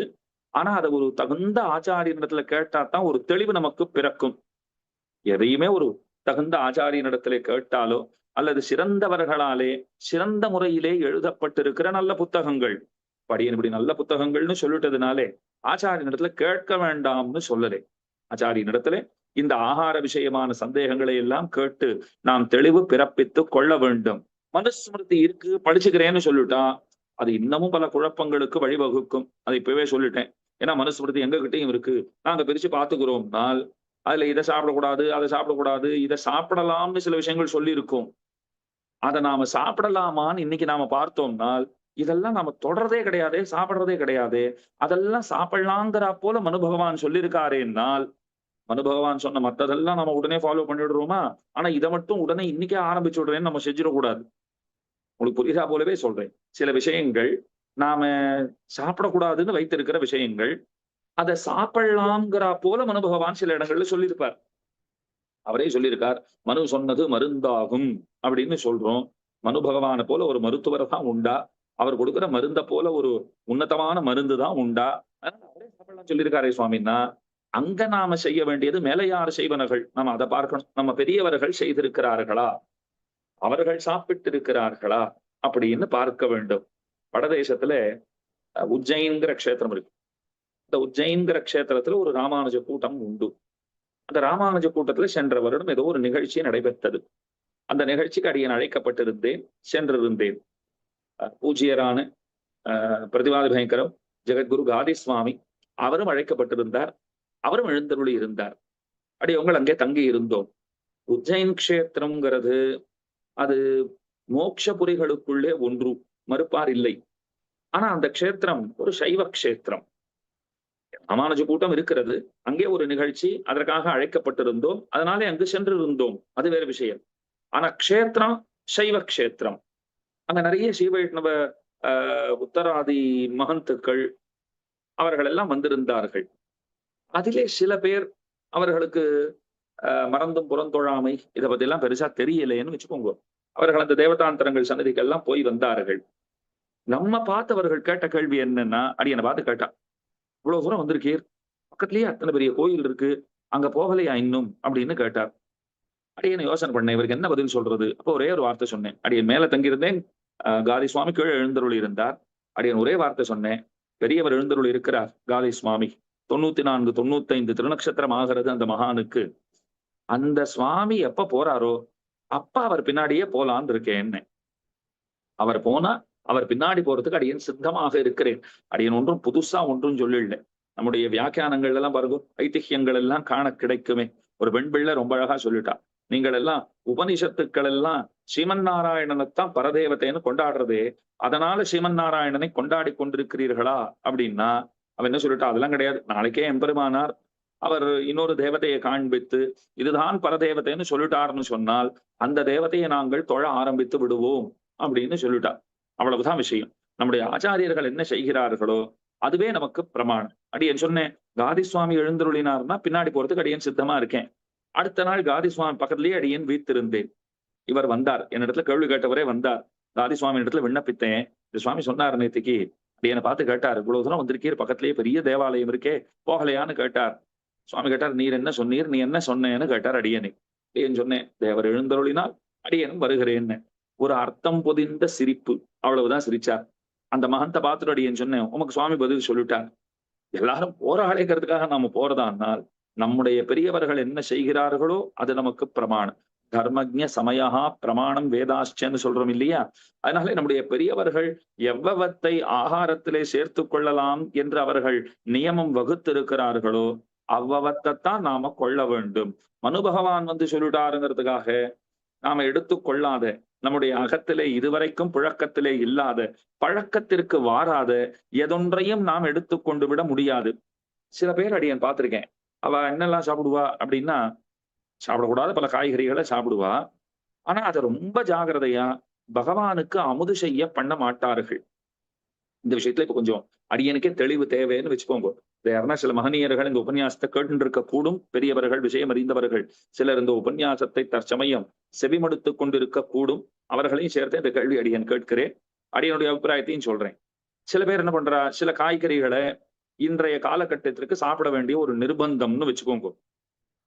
ஒரு நிர்பந்தம் ஏற்பட்டு விட்டது, இல்ல பிடிச்சு போச்சு. நிர்பந்தம்னு அடியன் சொன்னது என்னன்னா, ஏதோ உடல் சார்ந்த பிரச்சனைகளுக்கு தீர்வுங்கிற அளவுல சொல்லல. குழந்தைகளுக்கு பிடிச்சிருக்கு, பண்ண வேண்டியிருக்கு, பண்றா அப்படின்னு வச்சுக்கோங்க. அத குழந்தைகளோட சேர்ந்து பெரியவர்களும் சாப்பிடுறா. ஆனா என்ன பண்றான்னா, திருவாராதனம் எல்லாம் பண்றீரா ஆத்துலன்னா, படியன் வெங்காயத்தை பத்தியோ பூண்டை பத்தியோ பேசல, அது பண்ணவே இல்லைன்னு வச்சுப்போம். அதை பத்தியே நான் சொல்லலை. அந்த ரெண்ட கூட வேண்டாம்னு நாம பல பேர் தள்ளி வைத்திருக்கிறோம். ஆனா சில காய்கறிகளை பரவாயில்ல சேர்த்து கொள்ளலாம் என்று சேர்த்து கொண்டே யுகங்கள் பலவாகி விட்டன.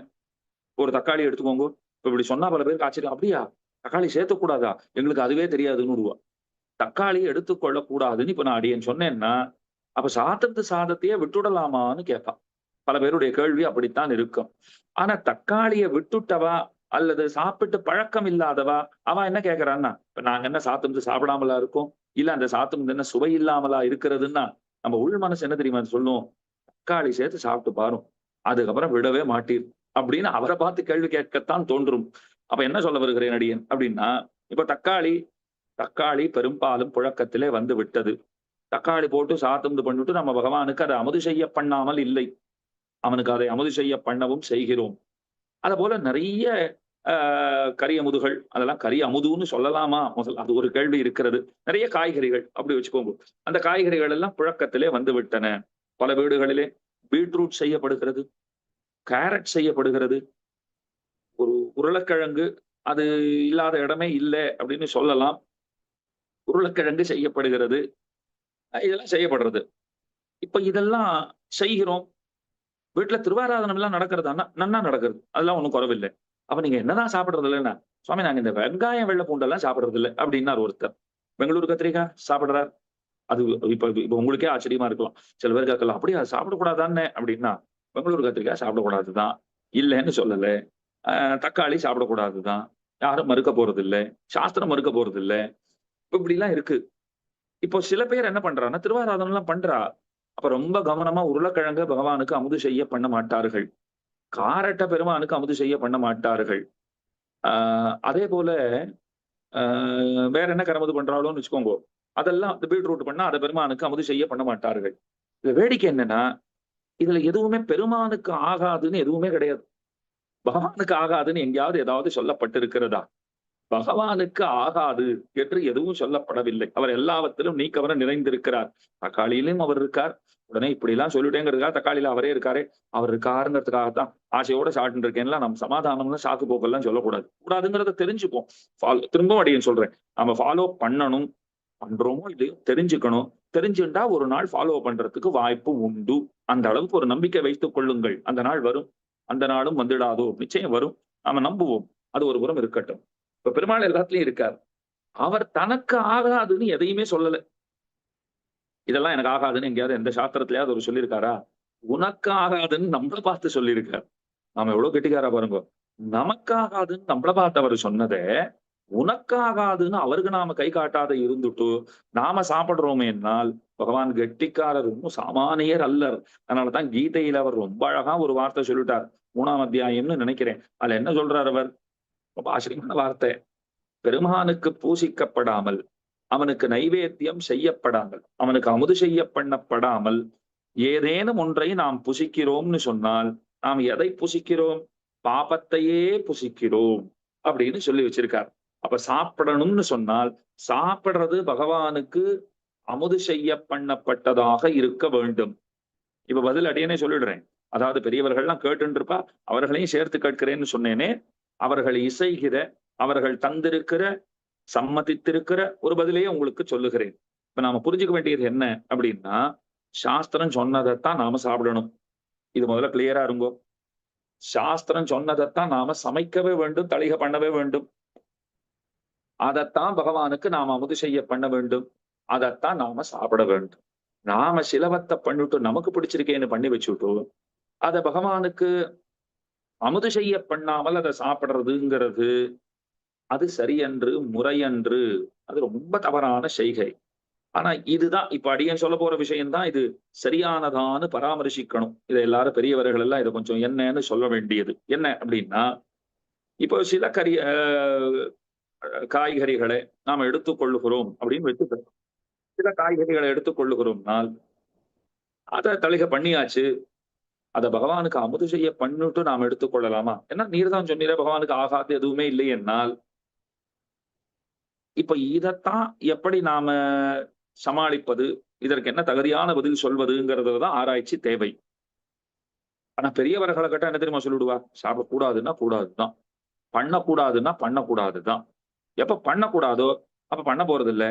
பண்ணாததை பகவானுக்கு அதை அமுது செய்ய பண்ண போவதில்லை. பண்ணாததை அமுது செய்ய பண்ண போவதில்லை. அமுது செய்ய பண்ணாததை நாம சாப்பிட போறதில்லை. அவ்வளவுதான் விஷயம்னு சொல்லி விடுவார்கள். ஆனா அனிவாரியமா தவிர்க்க முடியாமல் பல வகங்களிலே பல மாறுபாடுகள், வேறுபாடுகள்லாம் ஏற்பட்டு விட்டன. பழைய நாள்ல எல்லாம் அம்மிக்கல்லு, உரல்லாம் இருந்தது. இன்னைக்கு அது அலங்கார பொருள் ஆட்டம் இருக்கு.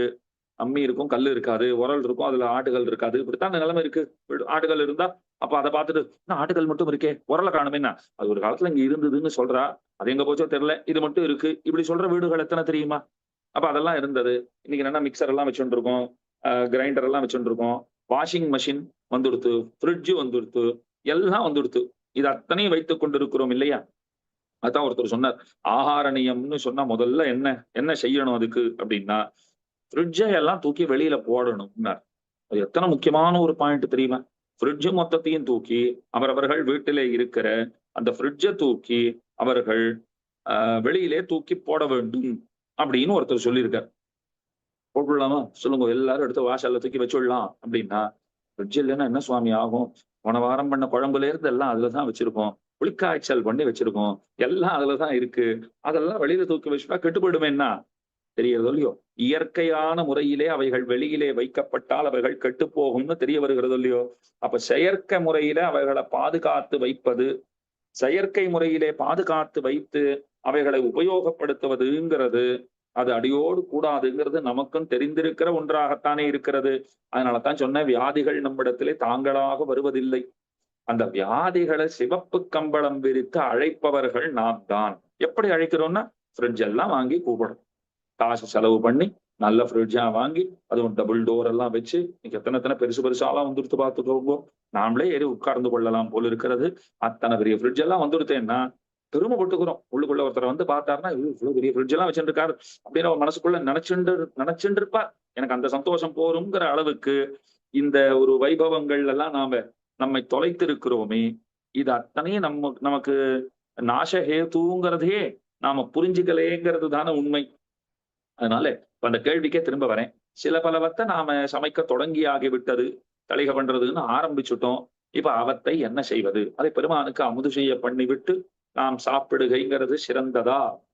திரும்பவும் அந்த பதில் வேண்டாம் நமக்கு. எந்த பதில் இல்லை, இதெல்லாம் சாப்பிடவே கூடாதுன்னு சாஸ்திரம் சொல்லியிருக்கு, அதனால அதை பண்ணவே கூடாது பெருமானுக்கு அதை நைவேத்தியம்ங்கிற பேச்சே கிடையாதுன்னா, சுவாமி பண்றதுங்கிறது நடந்துட்டு இருக்குன்னு வைத்துக் கொள்ளுங்கள். இப்ப தக்காளியே எடுத்துக்கோங்க, அதுதான் நாங்க பண்ணிட்டு தானே இருக்கோம்னு சொல்லிட்டா அதெல்லாம் வந்துடுத்துன்னு அர்த்தமா இருந்தோ இல்லையோ? அப்ப என்ன அர்த்தம் நமக்கு கிடைக்கிறது அப்படின்னா, இப்ப தக்காளி போட்டு சாத்தமது பண்ணா பெருமானுக்கு அமுது செய்ய பண்ணுகிறோம்.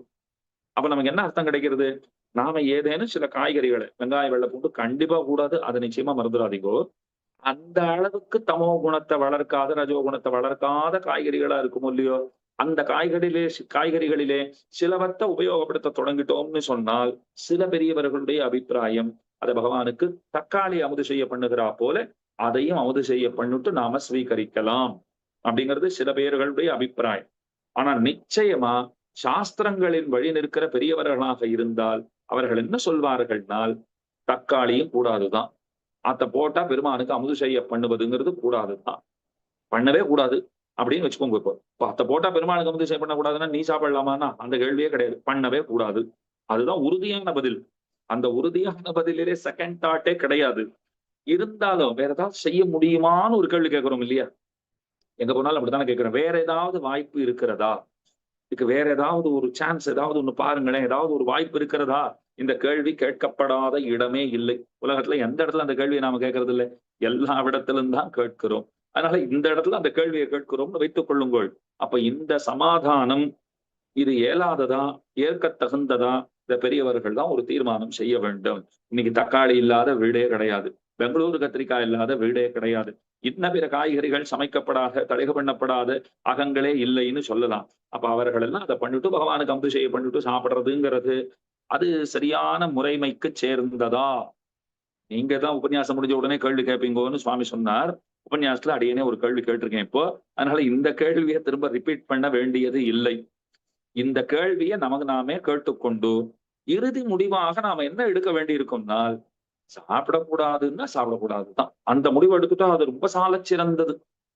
ஆனா ஒரு கஷ்டம் இருக்குது இல்ல, நீங்க குழந்தைகளுக்கு உருளைக்கிழங்கு பண்ணி கொடுத்தா என்ன ரசித்து ருசித்து சாப்பிடுகிறார்கள். கேரட் குழந்தைகளுக்கு பிடிச்சிருக்கு, பீட்ரூட் குழந்தைகளுக்கு பிடிச்சிருக்கு, அந்த மாதிரியான ஒரு நிலைமை. அவரைக்காயையும் கொத்தவரங்காயையும் எந்த குழந்தையாவது தொடர்றதா? வெண்டைக்காய் கூட நல்லா சாப்பிடும் குழந்தைகள், இல்லைன்னு சொல்லல. ஏன்னா அது மூளைக்கு நல்லது. ஆறு மூளைக்கு நல்லதுங்கிறது இன்று வரைக்கும் அது ஒரு அறியப்படாத ஒரு தகவல். அது இருக்கட்டும், மூளைக்கு நல்லது அப்படின்னு சொல்லி பண்ணி போட்டு விடுறோம். ஓரளவு குழந்தைகளுக்கு வெண்டைக்காய் பிடித்தமான காய்கறியாகவே இருக்கிறது. இப்ப எவ்வளவு ஜாகிரதையா அடியன் பாருங்க, குழந்தைகள் பேர்ல பழிய போட்டுட்டு நாம எல்லாத்தையும் சாப்பிட்டு இருக்கோம். ஆனா அது நம்ம குழந்தைகள்னாலதான் இந்த சூழல். ஆனா ஒரு பாயிண்ட் இருக்கு இதுல, குழந்தைகளுக்கு ரொம்ப விசித்திரமான டேஸ்ட்னு வச்சுக்கோங்க. ஒரு 2-3 குழந்தைகள்னா, இப்ப நாமே 40 வயது கடந்தவர்கள், நாம எல்லாம் ஸ்கூலுக்கு போற நாள்ல நீங்க பாருங்க, ஒரு டப்பால ஒரு சாதம் சாதமோ மோர் சாதமோ கொடுத்து அனுப்புவா. இந்த சாதம் சாதம் இன்னைக்கு சூடா வேணும்னு ஆசைப்படுற இந்த நாக்கு, அப்ப பள்ளிக்கூட பருவ காலத்துல நமக்கு அதெல்லாம் அந்த ஆசையெல்லாம் இருக்காது. அந்த சைக்கிள்ல பின்னாடி இருக்கிற கேரியர்ல அந்த அதுக்கு ஒரு வச்சிருப்பாளர், இந்த கேரியர்ல அதை அழுத்தமாக பிடித்துக் கொள்வதற்குன்னு இருக்குவேன். அதை அப்படி இழுத்து விட்டு அந்த பின்னாடி அதை வச்சுட்டு டிஃபன் பாக்ஸை வச்சுட்டு அதை அப்படி போட்டு வச்சோம்னா அது அந்த டிஃபன் பாக்ஸை இப்படி பிடிச்சுட்டு இருக்கும். அதுக்கு மேல அப்படியே பள்ளிக்கூடத்துக்கு போறது. அதை மத்தியானம் அதை பிரிச்சு சாப்பிட்டோம்னா அது சில்லுன்னு தான் இருக்கும். ஒன்னும் சூடாலாம் அங்க யாராவது நமக்கு இன்னும் ஹாட் பேக்ல போட்டு கொடுக்குறாளா? அதுலயே சில சமயங்கள் அப்பளாத்த வேற மேல வச்சிருப்பா. அது நமுத்து போய் நல்லா துணியாட்டம் இருக்கும். அதெல்லாம் வாய மூடிட்டு சாப்பிட்டு இருந்த பருவம். இன்னைக்கு குழந்தைகள் அப்படியா இருக்கான்னு பாருங்க. பள்ளிக்கூடம் அனுப்புறவாளுக்கு நிச்சயம் தெரிஞ்சிருக்கும். கிளம்புறச்சே இங்க குழந்தைகள் ஏதாவது ஒரு பாலபோகம் எதையோ சாப்பிட்டுட்டு போறா. ஒரு டிஃபன் கார்த்தால பண்ணி தர வேண்டியிருக்கு. கையில ஃபர்ஸ்ட் ஸ்நாக்ஸ்ன்னு கொடுக்குறா, செகண்ட் ஸ்நாக்ஸ்ன்னு மத்தியானத்துக்கு கொடுக்குறா, மத்தியானம் சாப்பாடு தர வேண்டியிருக்கு. அதுல அவளே டைம் டேபிள் எல்லாம் போட்டு ஒரு ஒரு நாளும் என்னென்ன கொடுக்கணும்னு பள்ளிக்கூடமே நமக்கு சொல்லியும் கொடுத்துடுறது. இன்னைக்கு இந்த உணவு தரப்பட வேண்டும். இன்னைக்கு அதை பெரும்பாலும் எல்லாரும் ஃபாலோ பண்றாளாங்கிறது தெரியல. ஆனா இந்த ஃபர்ஸ்ட் ஸ்நாக்ஸ், செகண்ட் ஸ்நாக்ஸ், குழந்தைகளுக்கு விதவிதமா மத்தியானத்துக்கு என்னென்ன பண்ணி தருவது, அதற்கென்று வேறு தலையை பீத்துக் கொள்ள வேண்டி இருக்கிறது. வீட்டுல இருக்கிறவாளுக்கு ஒவ்வொருத்தருக்கும் ஒரு டேஸ்ட் என்ன பண்ணி தருதுன்னு தெரியல. நீங்க குழந்தைகளுக்கு அவரைக்காயும் கொத்தவரங்காயும் வச்சு அனுப்பி பாருங்க, அந்த குழந்தை பள்ளிக்கூடம் போறதுக்கே அழும், எனக்கு சாப்பாடே வேண்டாங்கிறது.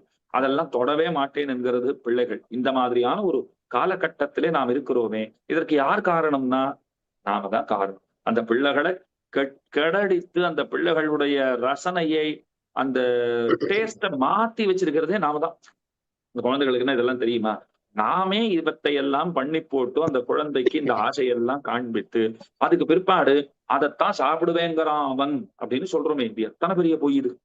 அவன் அதைத்தான் சாப்பிடுவேன்னு பிறந்த உடனே அழுதான அவங்க கிட்ட. நாம எல்லாத்தையும் கொடுத்துட்டு அப்புறம் அதுதான் பிடிச்சிருக்கு, அதை தவிர மத்த எதையும் தொடமாட்டேன் என்கிறது அப்படிங்கிறோம். அதனால இதை ஒரு சுருக்கமா இதை இப்ப முடிச்சுடுறேன். என்னன்னா, நாம சில காய்கறிகளை செய்கிறோம்னு சொன்னால் அதையும் கூட பெருமானுக்கு அமுது செய்ய பண்ணிட்டு அதை சாப்பிடுறது நல்லது. ஏன்னா கீதையில கண்ணனே சொல்றார், யஜ்ஞசிஷ்டாசின சந்தோ முச்சியந்தே சர்வ கில்பிஷைஹி தேத்வகம் புஞ்சதே பாபாஹா ஏ பச்சந்தி ஆத்ம காரணாத்து. தனக்கு பிடிச்சிருக்குன்னுட்டு ஒருத்தன் சாப்பிட ஆரம்பிச்சிருக்கான், தான் பண்ணி தானே சாப்பிடுறதுன்னு சொன்னான்னா சாப்பிடுறச்சே நன்னாத்தான் இருக்கும். பாப்பத்தை என்றோ அவன் பருகுகிறான், பாப்பத்தை என்றோ அவன் சாப்பிடுகிறான்னு காட்டுறார். இப்ப பாருங்க, நம்முடைய சம்பிரதாயத்திலே, நம்முடைய பாரத தேசத்தினுடைய பழக்க வழக்கங்களிலே, கலாச்சாரத்திலே விரதங்களுக்கு அதிக முக்கியத்துவம். விரதங்கள்ங்கிறா. ஏகாதசி விரதம். சாதாரணமா ஏகாதசினா என்ன? ஒண்ணும் சாப்பிடக்கூடாது, அதுதான் ஏகாதசி.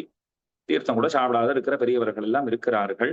வழக்கத்து மத்த நாள்களை காட்டிலும் ஏகாதசி அன்றைக்கு அதிகமாக சாப்பிடுகிற பெருத்தவர்களும் இருக்கவே செய்கிறார்கள். அதுல ஒண்ணும் குறவே கிடையாது.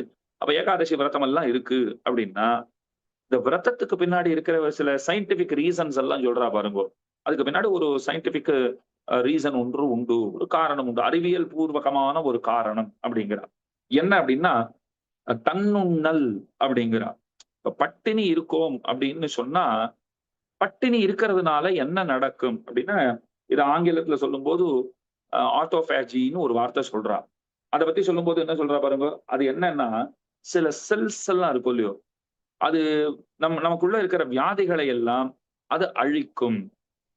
அந்த தன்னுண்ணல்ங்கிறது எப்ப வேலை செய்யும், அது வேலை செய்வதற்குண்டான காரணிகள் என்னன்னு சொல்லும்போது, பட்டினி இருத்தல். சாதாரணமா 15 நாளைக்கு ஒரு தடவை பட்டினி அப்படின்னாலும் ஏகாதசி, மாசத்துல 2 நாள். ஏன் அப்படி வச்சானா, அந்த நாள்ல ஒரு வேளை 2 வேளை சாப்பிடுறவா, அதனால 15 நாளைக்கு ஒரு தடவைன்னு வச்சா. ஆனா இப்போ இந்த ஆட்டோபேஜியை பத்தி பேசுறவாள்லாம் என்ன சொல்றான்னா, நீ வாரத்துக்கு ஒரு நாள் பட்டினி இருங்கிறான். 15 நாள் ஏகாதசிக்கு ஒரு நாள் இருக்கிறதே இன்னும் முடியலன்னு வச்சுப்போம். அதுவே இன்னும் நாம தொடங்கியான பாடு இல்லை.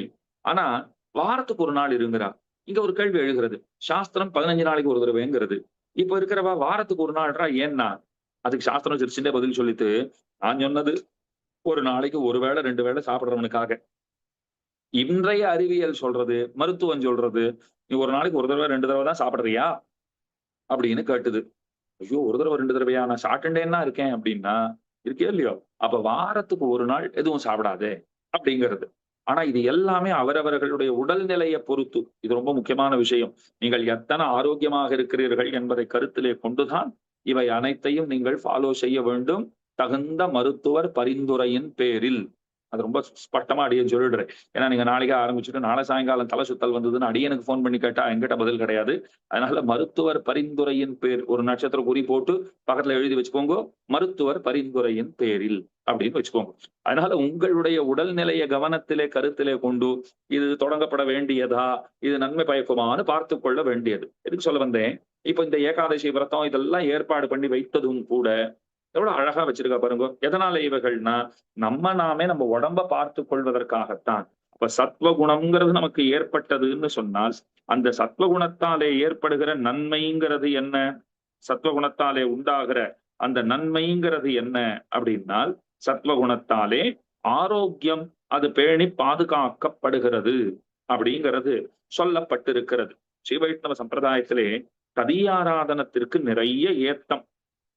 அதெல்லாம் இல்லைன்னு சொல்ல முடியுமா? ஆராதனானாம் சர்வேஷாம் விஷ்ணோராராதனம் பரம் தஸ்மாத்து பரதரம் புரோக்தம் ததீயாராதனம் பரம் என்று சொல்லப்படுகிறது. இருப்பதற்குள்ளேயே சிறந்தது பெருமானை பூஜிப்பது, விஷ்ணுவை பூஜிப்பது. அதை விட மிகச் சிறந்தது எது அப்படின்னு கேட்டார். அதை விட சிறந்ததுங்கிறது நிச்சயமாக அவனுடைய அடியவர்களை பூஜிப்பது, பெருமானுடைய அடியவர்களை பூஜிப்பது. அதனாலதான் திருமங்கை ஆழ்வார் ததியாராதனம் பண்ணார். கூப்பிட்டு சாப்பாடு போட்டார்னு சில பேர்களை பத்தி. சில பேர் சாப்பாடு போடுறதுன்னா அவர்களுக்கு அத்தனை பெருவிருப்பம்னு வச்சுக்கோங்க. கூப்பிட்டு சாப்பாடு போட்டுட்டே இருப்பா. பார்த்தா முதல் கேள்வி சாப்பிட்டாச்சான்னு கேட்பா. இது பூர்வாச்சாரியர்களுடைய அந்த சரணின்னு வச்சுக்கோங்க. திருமலை அனந்தாழ்வானை பத்தி சொல்றச்சு அப்படிதான் சொல்றா. யார் திருமலைக்கு போய் பெருமாளை செய்வி போனாலும் முதல் கேள்வி ஆச்சா, ஆகாரம் ஆச்சா, ததியாராதனம் சித்தமா இருக்கு, வந்து சாப்பிட வேண்டியது அப்படின்னு அவர் அப்படித்தான் கூப்பிடுவாருங்கிறா. ஏன் இங்க இருந்து ஒருத்தர் போனார், சந்தேகம் கேட்கணும்னு பராசர பட்டராலே அனுப்பப்பட்டு ஒருத்தர் போனார். ஸ்ரீ வைஷ்ணவ லட்சணம்னா என்னன்னு தெரிஞ்சுக்கணும்னு போனார். அப்படி போனவர் அவர் என்ன செய்தார்? போன உடனே அனந்தாழ்வானத்துல கேட்டது சாப்பிட்டாச்சான்னு தான் கேட்டிருக்கார். அதனால ஸ்ரீ வைஷ்ணவ சம்பிரதாயத்திலே ஆகார வசதி பண்ணி கொடுப்பதுங்கிறது அது ரொம்ப ரொம்ப தேவையானது. அவ்வளவு ஏன் தினந்தோறும் நாம தளிகை பண்ணி பெருமாளுக்கு திருவாராதனம் ஆன பிற்பாடு அதான் திருவாராதனம் பண்ணிவிட்டேனேன்னு நாம சாப்பிட்டுட கூடாது. சாஸ்திரம் எவ்வளவு கவனமா இருக்கு பாருங்க. வாசல்ல அதிதி யாராவது வராரான்னு நாம பார்க்க வேண்டும். விருந்தாளி யாராவது வராளா? சரி, யாருமே வரலன்னா நான் எவ்வளவு நாளை திண்ணையில உட்காந்துக்கிறதுன்னு ஒருத்தர் கேட்டார். ரொம்ப நியாயமான கேள்வி. ஏன்னா சாஸ்திரம் சொல்லிடுத்து, ஒரு விருந்தாளிக்கு உணவளித்து விட்டு தான் நீ சாப்பிடணும்னு சொல்லிடுத்து. ஆசல்ல உட்காந்தேன் ஒருத்தரும் வரல. 10:30 மணிக்கு உட்காந்தேன் சுவாமி கார்த்தால, மணி 3 ஆச்சுன்னா சாஸ்திரம் நம்மளை பத்தியும் யோசனை பண்ணும். கொஞ்சம் கவனமா கேளுங்கோ. யாரோ வர விருந்தாளிய பத்தியும் சாஸ்திரத்துக்கு கவலை.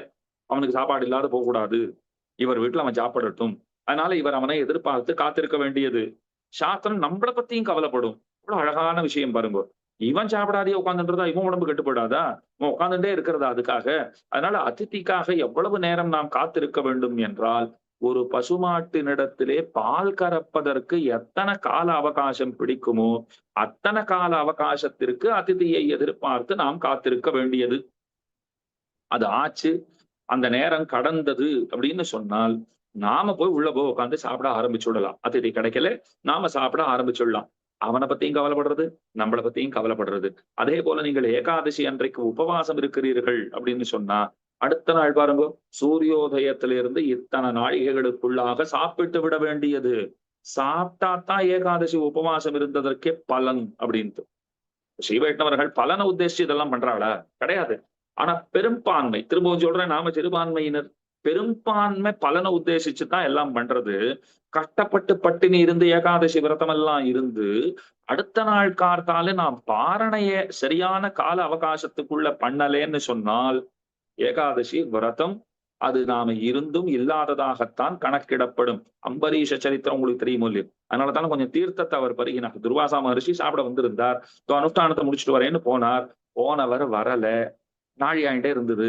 பக்கத்துல ஒருத்தர் சிறந்த மந்திரி இருந்தார். அவர் என்ன சொல்லிட்டார், கொஞ்சமா தீர்த்தம் சாப்பிடுங்க, அது சாட்ட கணக்குலையும் சேரும் சாப்பிடாத கணக்குலையும் சேரும்னார். அவர் கொஞ்சமா தீர்த்தம் சாட்டார்.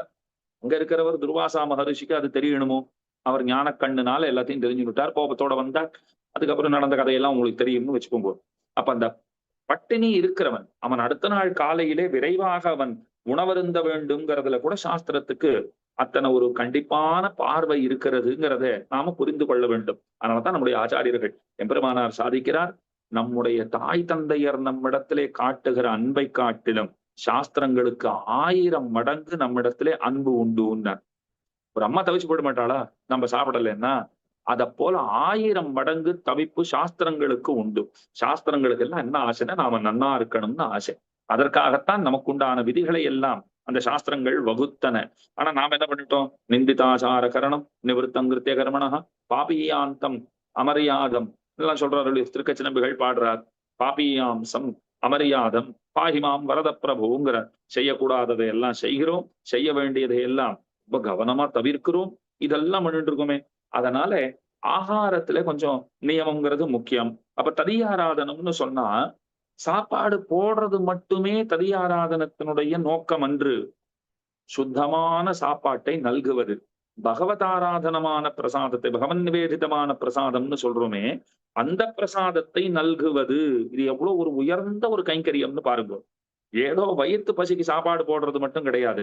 இந்த சாப்பாடு அவனுக்குள்ள சத்வகுணத்தை வளர்த்து ஒரு சிறந்த மனிதனாக அவனை உருவாக்கி சிறந்த பக்தனாக அவனை மாற்றி பெருமானுக்கு பிடித்தமானவனாக அவனை ஆக்க வேண்டும். அந்த எண்ணத்தோடு தரப்படுகிற அந்த ஆகாரம் இருக்கு பாருங்க, அந்த ஆகாரத்துக்குத்தான் ஏத்தம்ங்கிறது சொல்லப்பட்டிருக்கிறது. அதனால ஸ்ரீ வைஷ்ணவர்கள் பார்த்து பார்த்துத்தான் சாப்பாடே சாப்பிடுவா. எல்லா இடத்தையும் போய் சாப்பிடுவாளா அப்படின்னா பார்த்து பார்த்துத்தான் சாப்பிடுவார்கள். ஏன் நம்ம ஆண்கள்லயே நீங்க பாத்துக்கோங்க, 40 வயசு கடந்தவாளுக்கு நிச்சயம் தெரியும். திரும்பவும் சொல்றேன், பழைய நாள்ல எல்லாம் தொட்டு சாப்பிடுற உறவு அப்படின்னுவா. கேட்டிருக்கீங்களா?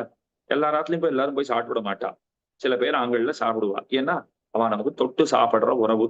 நாம அவ ஆட்டுல சாப்பிடுற வழக்கம் உண்டு, அவர்கள் நம்ம ஆட்டுல சாப்பிடுற வழக்கம் உண்டு அப்படின்னு எல்லாம் வச்சிருப்பா. ஏன் அப்படின்னா, ஏன் சுவாமி யாரோ ஒருத்தர் சாப்பாடு போடுறேன்ற போட்டா சாப்பிட கூடாதான்னா, போடுறவருடைய குணம் எப்படிப்பட்டது, ஸ்வரூபம் ஸ்வபாவம் இதெல்லாம் எப்படிப்பட்டது, ஸ்வரூப ரூப குண விபூதின்னு பகவானுக்கு சொல்ற மாதிரி நமக்கு எல்லாம் சாப்பாடு போடுறவருடைய ஸ்வரூப ரூப குண விபூதி எல்லாம் எப்படிப்பட்டது என்ன ஏதுன்னு நமக்கு ஏதாவது தெரியுமா? ஏன் தெரிஞ்சுக்கணுமான்னு என்னால், அவர் பரிமாறுகிற உணவின் வாயிலாக அவருடைய குணங்கள் உங்களிடத்திலே கடத்தப்படுகின்றனங்கிற உண்மை உங்களுக்கு தெரியுமோ? சாதிக்கிறார் இல்லையோ, சாதிக்கிறவருடைய மனசுல இப்ப என்ன ஓடின்னு இருக்கோ தெரியாது. ஒருவேளை நினைச்சு பாத்துக்கோங்க, சாதிச்சுட்டே அவர் நினைச்சுக்கிறார், கார்த்தால வரச்சேவே இந்த பிசாசாட்டம் ஒருத்தி வந்திருக்காளே பெண்டாட்டி, அவளோட பெரிய சண்டை நடந்தது, இப்ப இங்க வேலையை முடிச்சுட்டு போனா திரும்பவும் சண்டை போடுவாளோ என்னமோ, அவளை ஒழிச்சு கட்டினாத்தான் தேவையில்லை, எங்கேயாவது அனுப்பிச்சுட்டா கூட தேவலாம் போல் இருக்கு, அவ அம்மா வீட்டுக்கே துரத்து விடுறேன் இப்படி எல்லாம் பேசிண்டே நினைச்சுட்டே, பேச போறது இல்லை, நினைச்சுட்டே அவர் இன்னும் கொஞ்சம் சாதம் சாய்க்கட்டுமா அப்படின்னு தள்ளுறாருன்னு வச்சுக்கோங்க. அவர் சாதத்தை மட்டுமா நம்ம இலைக்கு கடத்துகிறார், அவர் எண்ண வலைகளையும் சேர்த்தே கடத்துகிறார். அநேகமா அந்த சாப்பாட்டை சாப்பிட்டுட்டு நாம வீட்டுக்கு போனோம்னு சொன்னா அன்னைக்கு சாயங்காலம் பதி பத்னிக்கு இடையிலே சண்டை நிச்சயம். ஏன்னா அவர் அதை நினைச்சுட்டே தானே சாப்பாடு போட்டிருக்கார். அது அப்படியே நடப்பதற்கு 99.99% வாய்ப்பு உண்டு. இது நிச்சயமான உண்மை. அதனாலதான் சாப்பிடுறதுங்கிறது எல்லா இடத்துலயும் போய் கை நினைச்சிடக்கூடாது. ரொம்ப பக்குவமா யார் தொட்டு சாப்பிடுறது, சாதிக்கிறவர்கள் எப்படிப்பட்டவர்கள், சாப்பிடுற நாம எப்படிங்கிறது முதல்ல நாம பார்த்துக்கணும். அது ரொம்ப ரொம்ப முக்கியம். அதே போல சாதிக்கிறவர் எப்படிப்பட்டவர் அதையும் தெரிந்து கொள்ள வேண்டும். அதனால பூசைகளுக்குள்ளே பகவானை பூசிப்பது சிறந்தது. அதை காட்டிலும் சிறந்தது அவனுடைய அடியவர்களை பூசித்திடுகை. நாம ஸ்ரீவைஷ்ணவர்களுக்கு உணவிடும் போது நம்மிடத்துல சில பண்பு நலன்கள் இருக்க வேண்டும். பார்த்தாமால ரொம்ப அழகா தெரிவிக்கிறது. 6 குணங்களை சொல்றது. முதல்ல என்ன தெரியுமா? இழவு. கேட்டார்னா, சுவாமி எடுத்த உடனே இழவுங்கிறீரேன்னா, இழவுன்னா ஏதோ ரொம்ப தப்பான, அது ஒரு தாழ்ந்த சொல், அதுல ஒன்றும் இது கிடையாது. ஆனா இழவுனாலே நீங்க நினைக்கிற அந்த விஷயம்தான் இழவுங்கிறது அர்த்தம் கிடையாது. இழவு அப்படின்னா ஒரு குறையின் அர்த்தம். என்ன குறை நமக்கு ஏற்படணும் அப்படின்னா, ஒருத்தர் சாப்பிட வந்திருக்காருன்னா நாம அவரை பார்க்கணுமா, இவர் மிகச்சிறந்த மெய் அடியவர், பெருமானுக்கு உயிர் போன்றவரான ஞானி, பகவானுக்கு நெருக்கமானவர், அவருடைய ஏற்றத்திற்கு தகுந்தபடி நாம் அவருக்கு ஒன்றும் உணவளிக்கவில்லையே அப்படிங்கிற அந்த குறை நமக்கு ஏற்பட வேண்டுமா. அதே போலத்தான் இறப்புன்னா, ஒருத்தருக்கு நாம உணவிடுகிறோம்னா நாம சாப்பாடு போடுறோமே அப்படின்னு நாம நினைத்து கொள்ளக்கூடாது. இப்படிப்பட்ட மகனீயர் நம் வீட்டிலே உணவருந்துவது நம்முடைய பாக்கியம். இப்படிப்பட்ட வாய்ப்பு நமக்கு அடிக்கடி கிடைக்க வேண்டும் என்று உளமாற எண்ணிடுகை அது அவசியம்.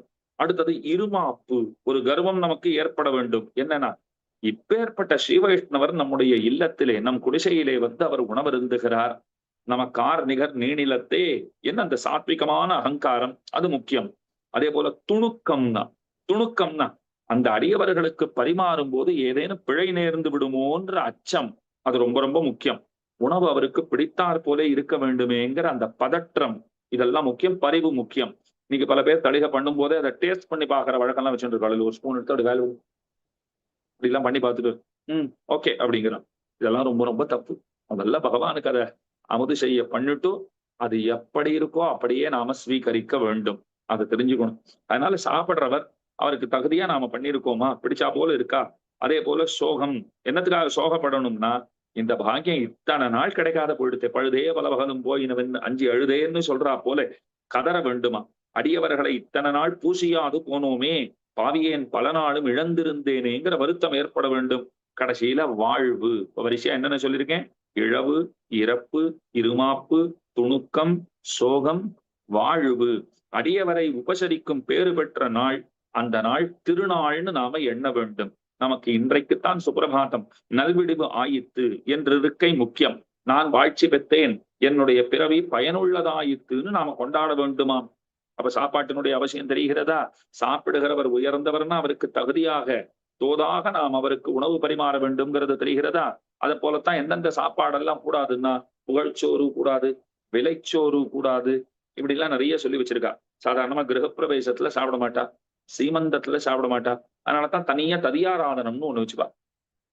சீமந்தத்துல எல்லாம் பார்த்தீர்களானால் முன்னாள் ததியாராதனம் அப்படின்னு போடுவா. ஏன் அப்படின்னா அன்னைக்கு போய் சாப்பிட்டு வந்துடலாம். சீமந்தத்துல சாப்பிடுறதுங்கிறது சாஸ்திரத்தின்படி கூடாது. உறவினர்கள் சாப்பிடலாம், எல்லாரும் சாப்பிடுறதுக்கு இப்ப சொல்ல வந்தது கூடாது. அடுத்தது புதுமனை புகுவிழா நடக்கிறதுல கிரகப்பிரவேசம், அதுல சாப்பிட மாட்டா. அதனால ததியாராதனம்னு தனியா ஒண்ணு பண்ணுறது நல்லது. இந்த மாதிரி எல்லாம் வச்சுட்டு இருப்பா. இந்த மாதிரி எல்லாம் கூடாது. அதே போல புகழ்ச்சோறு, விலைச்சோறு, மணச்சோறு, கல்யாணத்துல சாப்பிடுறதே கூட யார் யார் வருவா என்னன்னு தெரியாது. அதனால எல்லாரோடையும் உட்கார்ந்து சாப்பிட்டு விட முடியுமா? எந்தெந்த குணம் கொண்டவர்கள் பரிமாறுகிறார்கள் என்ன ஏதுன்னு தெரியாது. இதெல்லாம் இருக்கும் இல்லையோ. மணச்சோறு, ஒருத்தன் புகழுக்காக சாப்பாடு போடுறான்னா, இதை போட்டா எனக்கு பெரிய பேர், ஊரெல்லாம் என்ன பெரிய அன்னதாதான்னு கொண்டாடும்னா அந்த சாப்பாட்டெல்லாம் சாப்பிடவே கூடாது. இப்ப கீழே சொன்ன பாருங்க, இந்த 6 குணங்கள் சொன்ன பாருங்க, அது இருக்கிறவா போட்டா தான் சாப்பிடணும். அதே போல விலைச்சோறு, விலைக்கு சாப்பாடு வாங்கி சாப்பிடுறது அடியோட கூடாது. அப்படின்னா ஹோட்டல்ல தான் சாப்பிடக்கூடாதுங்கிறது தேறுகிறது இல்லையோ. இந்த மாதிரி நிறைய நியமங்கள் உண்டு. வேதாந்தாச்சாரியர் ஆகார நியமம்னே ஒரு ஆச்சரியமான கிரந்தம் சாதித்திருக்கிறார். மனு பகவானுடைய வச்சனங்களை எல்லாம் எடுத்து கையாண்டு இன்னமும் பற்பல ஸ்மிருதிகளிலே இருந்து பல பல வாக்கியங்களை எடுத்துக்கொண்டு அவைகளை ரொம்ப அழகாக நமக்கு எடுத்து சொல்லி இருக்கிறார். என்னென்ன சாப்பிடலாம் என்னென்னு சொன்னதை விட கூடாதுன்னு சொல்லியிருக்காரு பாருங்க. அதை படிச்சு பார்த்தா நமக்கு என்ன தோணும்னா எதுவுமே சாப்பிடக்கூடாதுன்னு தான் தோணும். அந்த அளவுக்கு பல விஷயங்களை அவர் தவிர்த்திருக்கிறார். அப்படி தவிர்த்திருக்கிறாருங்கிறதுனால எதுவுமே சாப்பிடக்கூடாதுன்னு அர்த்தம் கிடையாது. சாப்பிடக்கூடிய காய்கறிகளை சாப்பிடுவதற்கு யாரும் தடை விதிக்கவில்லை. சாப்பிட தகுந்த பதார்த்தங்களை பண்டங்களை சாப்பிடுவதற்கு எந்த சாஸ்திரம் நமக்கு தடை விதிக்கவில்லை. அதனால அந்த கிரந்தங்களை எல்லாம் நாம் அவசியமாக ஒரு ஆச்சாரிய முக்கியன கற்று தெளிந்து அந்த அர்த்த விசேஷங்களை தெரிந்து கொண்டு அதற்கு தகுதியாக நாம் உணவு சமைத்து அதாவது தளிகை பண்ணி பகவானுக்கு அதை அர்ப்பணித்து அதையே நாம பரம பிரீதியோட பாகவதர்களுக்கும் கொடுத்து நாமும் புசிக்க வேண்டும். அப்ப இந்த உபன்யாசத்தினுடைய நோக்கம் என்ன அப்படின்னா சத்வகுணம் இன்றியமையாதது. இந்த 4 பாயிண்ட் மட்டும் ஞாபகம் வச்சுக்கோங்க. அந்த சத்வகுணம் நம்ம இடத்துல வரணும்னு சொன்னா சத்வகுணம் பெருமான ஆசைப்படுறவனுக்கு மட்டும்தான் இல்லை, ஆரோக்கியத்தை ஆசைப்படுறவனுக்கும் சத்வகுணம் தேவை. அப்ப சத்வகுணம்ங்கிறது முக்கியமானதாக ஆகிறது. சத்வகுணத்தை பெறணும்னு சொன்னால் நிச்சயமாக சத்துவமான சாப்பாடு, சாத்விகமான சாப்பாடுங்கிறோம் இல்லையா, அந்த சாத்விகமான சாப்பாடு அதுதான் ரொம்ப ரொம்ப முக்கியம். அதை நாம எடுத்துக்கொள்ள வேண்டும். இதை ஞாபகம் வச்சுக்கோங்க. மன அமைதி வேணும் அப்படின்னா மற்ற விஷயங்கள்ல அமைதிப்படுத்துங்கோ.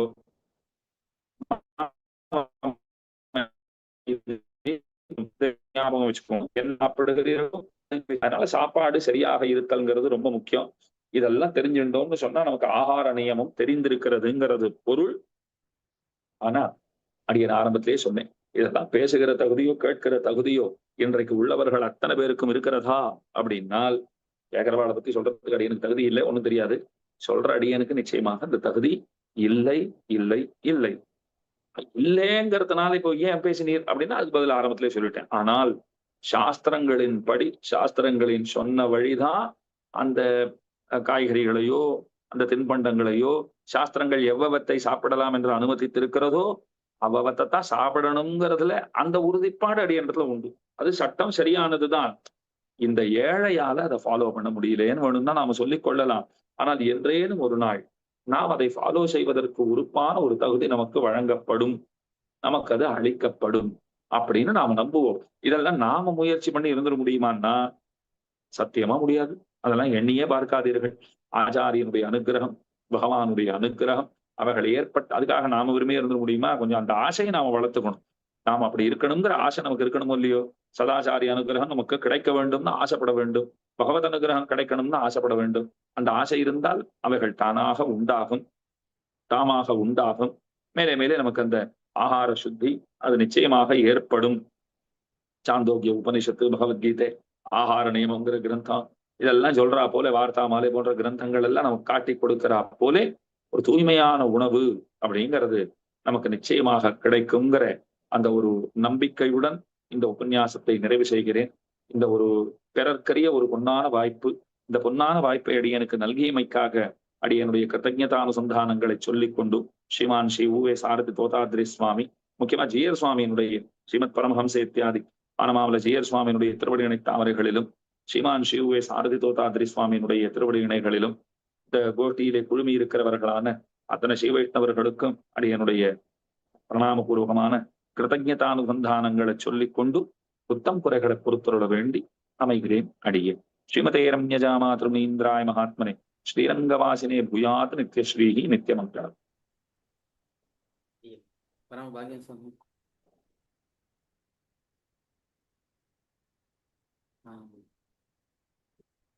ஸ்ரீயுவே ஸ்ரீநிதி சுவாமி. அடியே ரொம்ப குறைவா கேட்கறது அடியே, வாய்ஸ் ரொம்ப லோவா இருக்கு.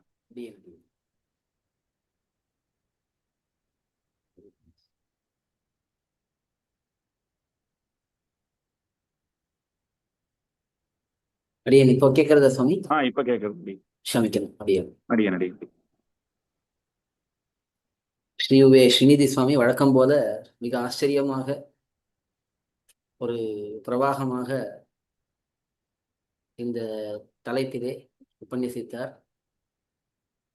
சுவாமி முதலே சாதித்ததை போல இந்த ஆகார நியமங்கிறது அவ்வளவு சுலபமான விஷயம் இல்லை. நமக்கு கேட்பதற்கு கண்டிப்பா எல்லாம் நம்முடைய பூர்வாச்சாரியர்களுடைய வாக்கு அதெல்லாம் ரொம்ப ஆச்சரியமா தான் இருக்கு. ஆனாலும் நம்ம கடைபிடிக்கிறதுக்கு நிறைய சிரமங்கள் இருக்குங்கிறது தெரியறது. இதில் பலவிதமான சிரமங்கள் இருக்கு. சுவாமி ஒரு சூச்சகமா ஒரு விஷயம் காட்டினார். இப்போ எப்படி ஃப்ரிட்ஜுங்கிறது ஒரு நமக்கு மேம்போக்காக அது தெரியாவிட்டாலும் இது நமக்கு பார்த்தா தெரியாது இதுல என்ன ஆகார நியமம்னு நமக்கு தோணாது.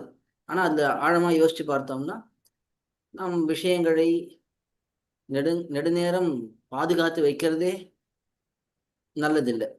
எந்த பதார்த்தமா இருந்தாலும் அதை அப்படியே வாங்கி அதை தடிக்க பண்ணி அதை சாப்பிட்டு அதை முடிக்கிறது தான் உச்சிதம்.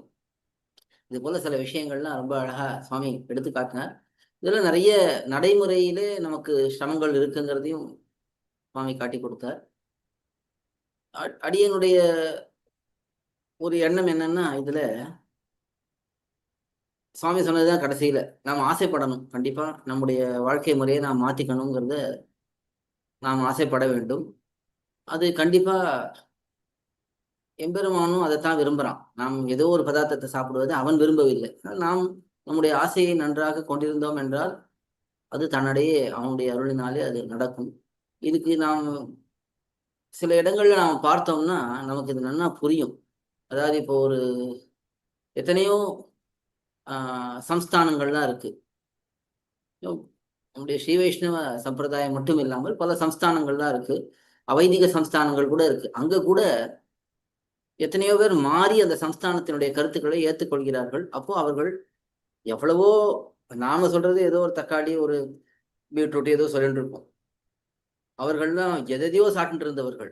அவர்களை தான் ரொம்ப சுலபமா எந்த ஒரு தாமதமும் இல்லாமல் சட்டுன்னு அவர்களுடைய உணவு பழக்கத்தை அனுஷ்டானங்களை மாற்றிக்கொள்கிறார்கள். ஏன்னா அவர்களுக்கு அந்த விசுவாசம் ஏற்பட்டுடுறது. கடைசியில் அது எதுல முடியறதுன்னா அந்த விசுவாசம் தான். பூர்வாச்சாரியர்கள் காட்டின அர்த்தங்கள்ல நமக்கு எவ்வளவு நம்பிக்கை இருக்கு. அந்த நம்பிக்கை நமக்கு ஏற்பட ஏற்பட கண்டிப்பா இந்த மாற்றம் வரும்னு தோன்றுது. சுவாமி அதுக்கு திருவுள்ளமா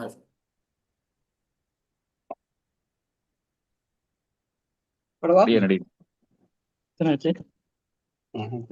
ஆறு நினைக்கிறேன். இது ஆறாதான் போதும். இதுல 12 வச்சு சேட்டுல தக்காளி இல்லாமல் சாத்துமது செய்ய தெரியவில்லைன்னு சொல்லியிருக்கா. உண்மையே இல்லை. தக்காளி எடுத்துட்டான்னா அவ்வளவுதான். தக்காளி இல்லாத சாத்துமது அவ்வளவு எல்லாம் போட்டுக்கலாம். தக்காளியை மட்டும் போடாம விட்டுட்டா தக்காளி இல்லாமல் செய்த சாத்துமது அவ்வளவுதான். அது பண்றது ரொம்ப சுலபம்.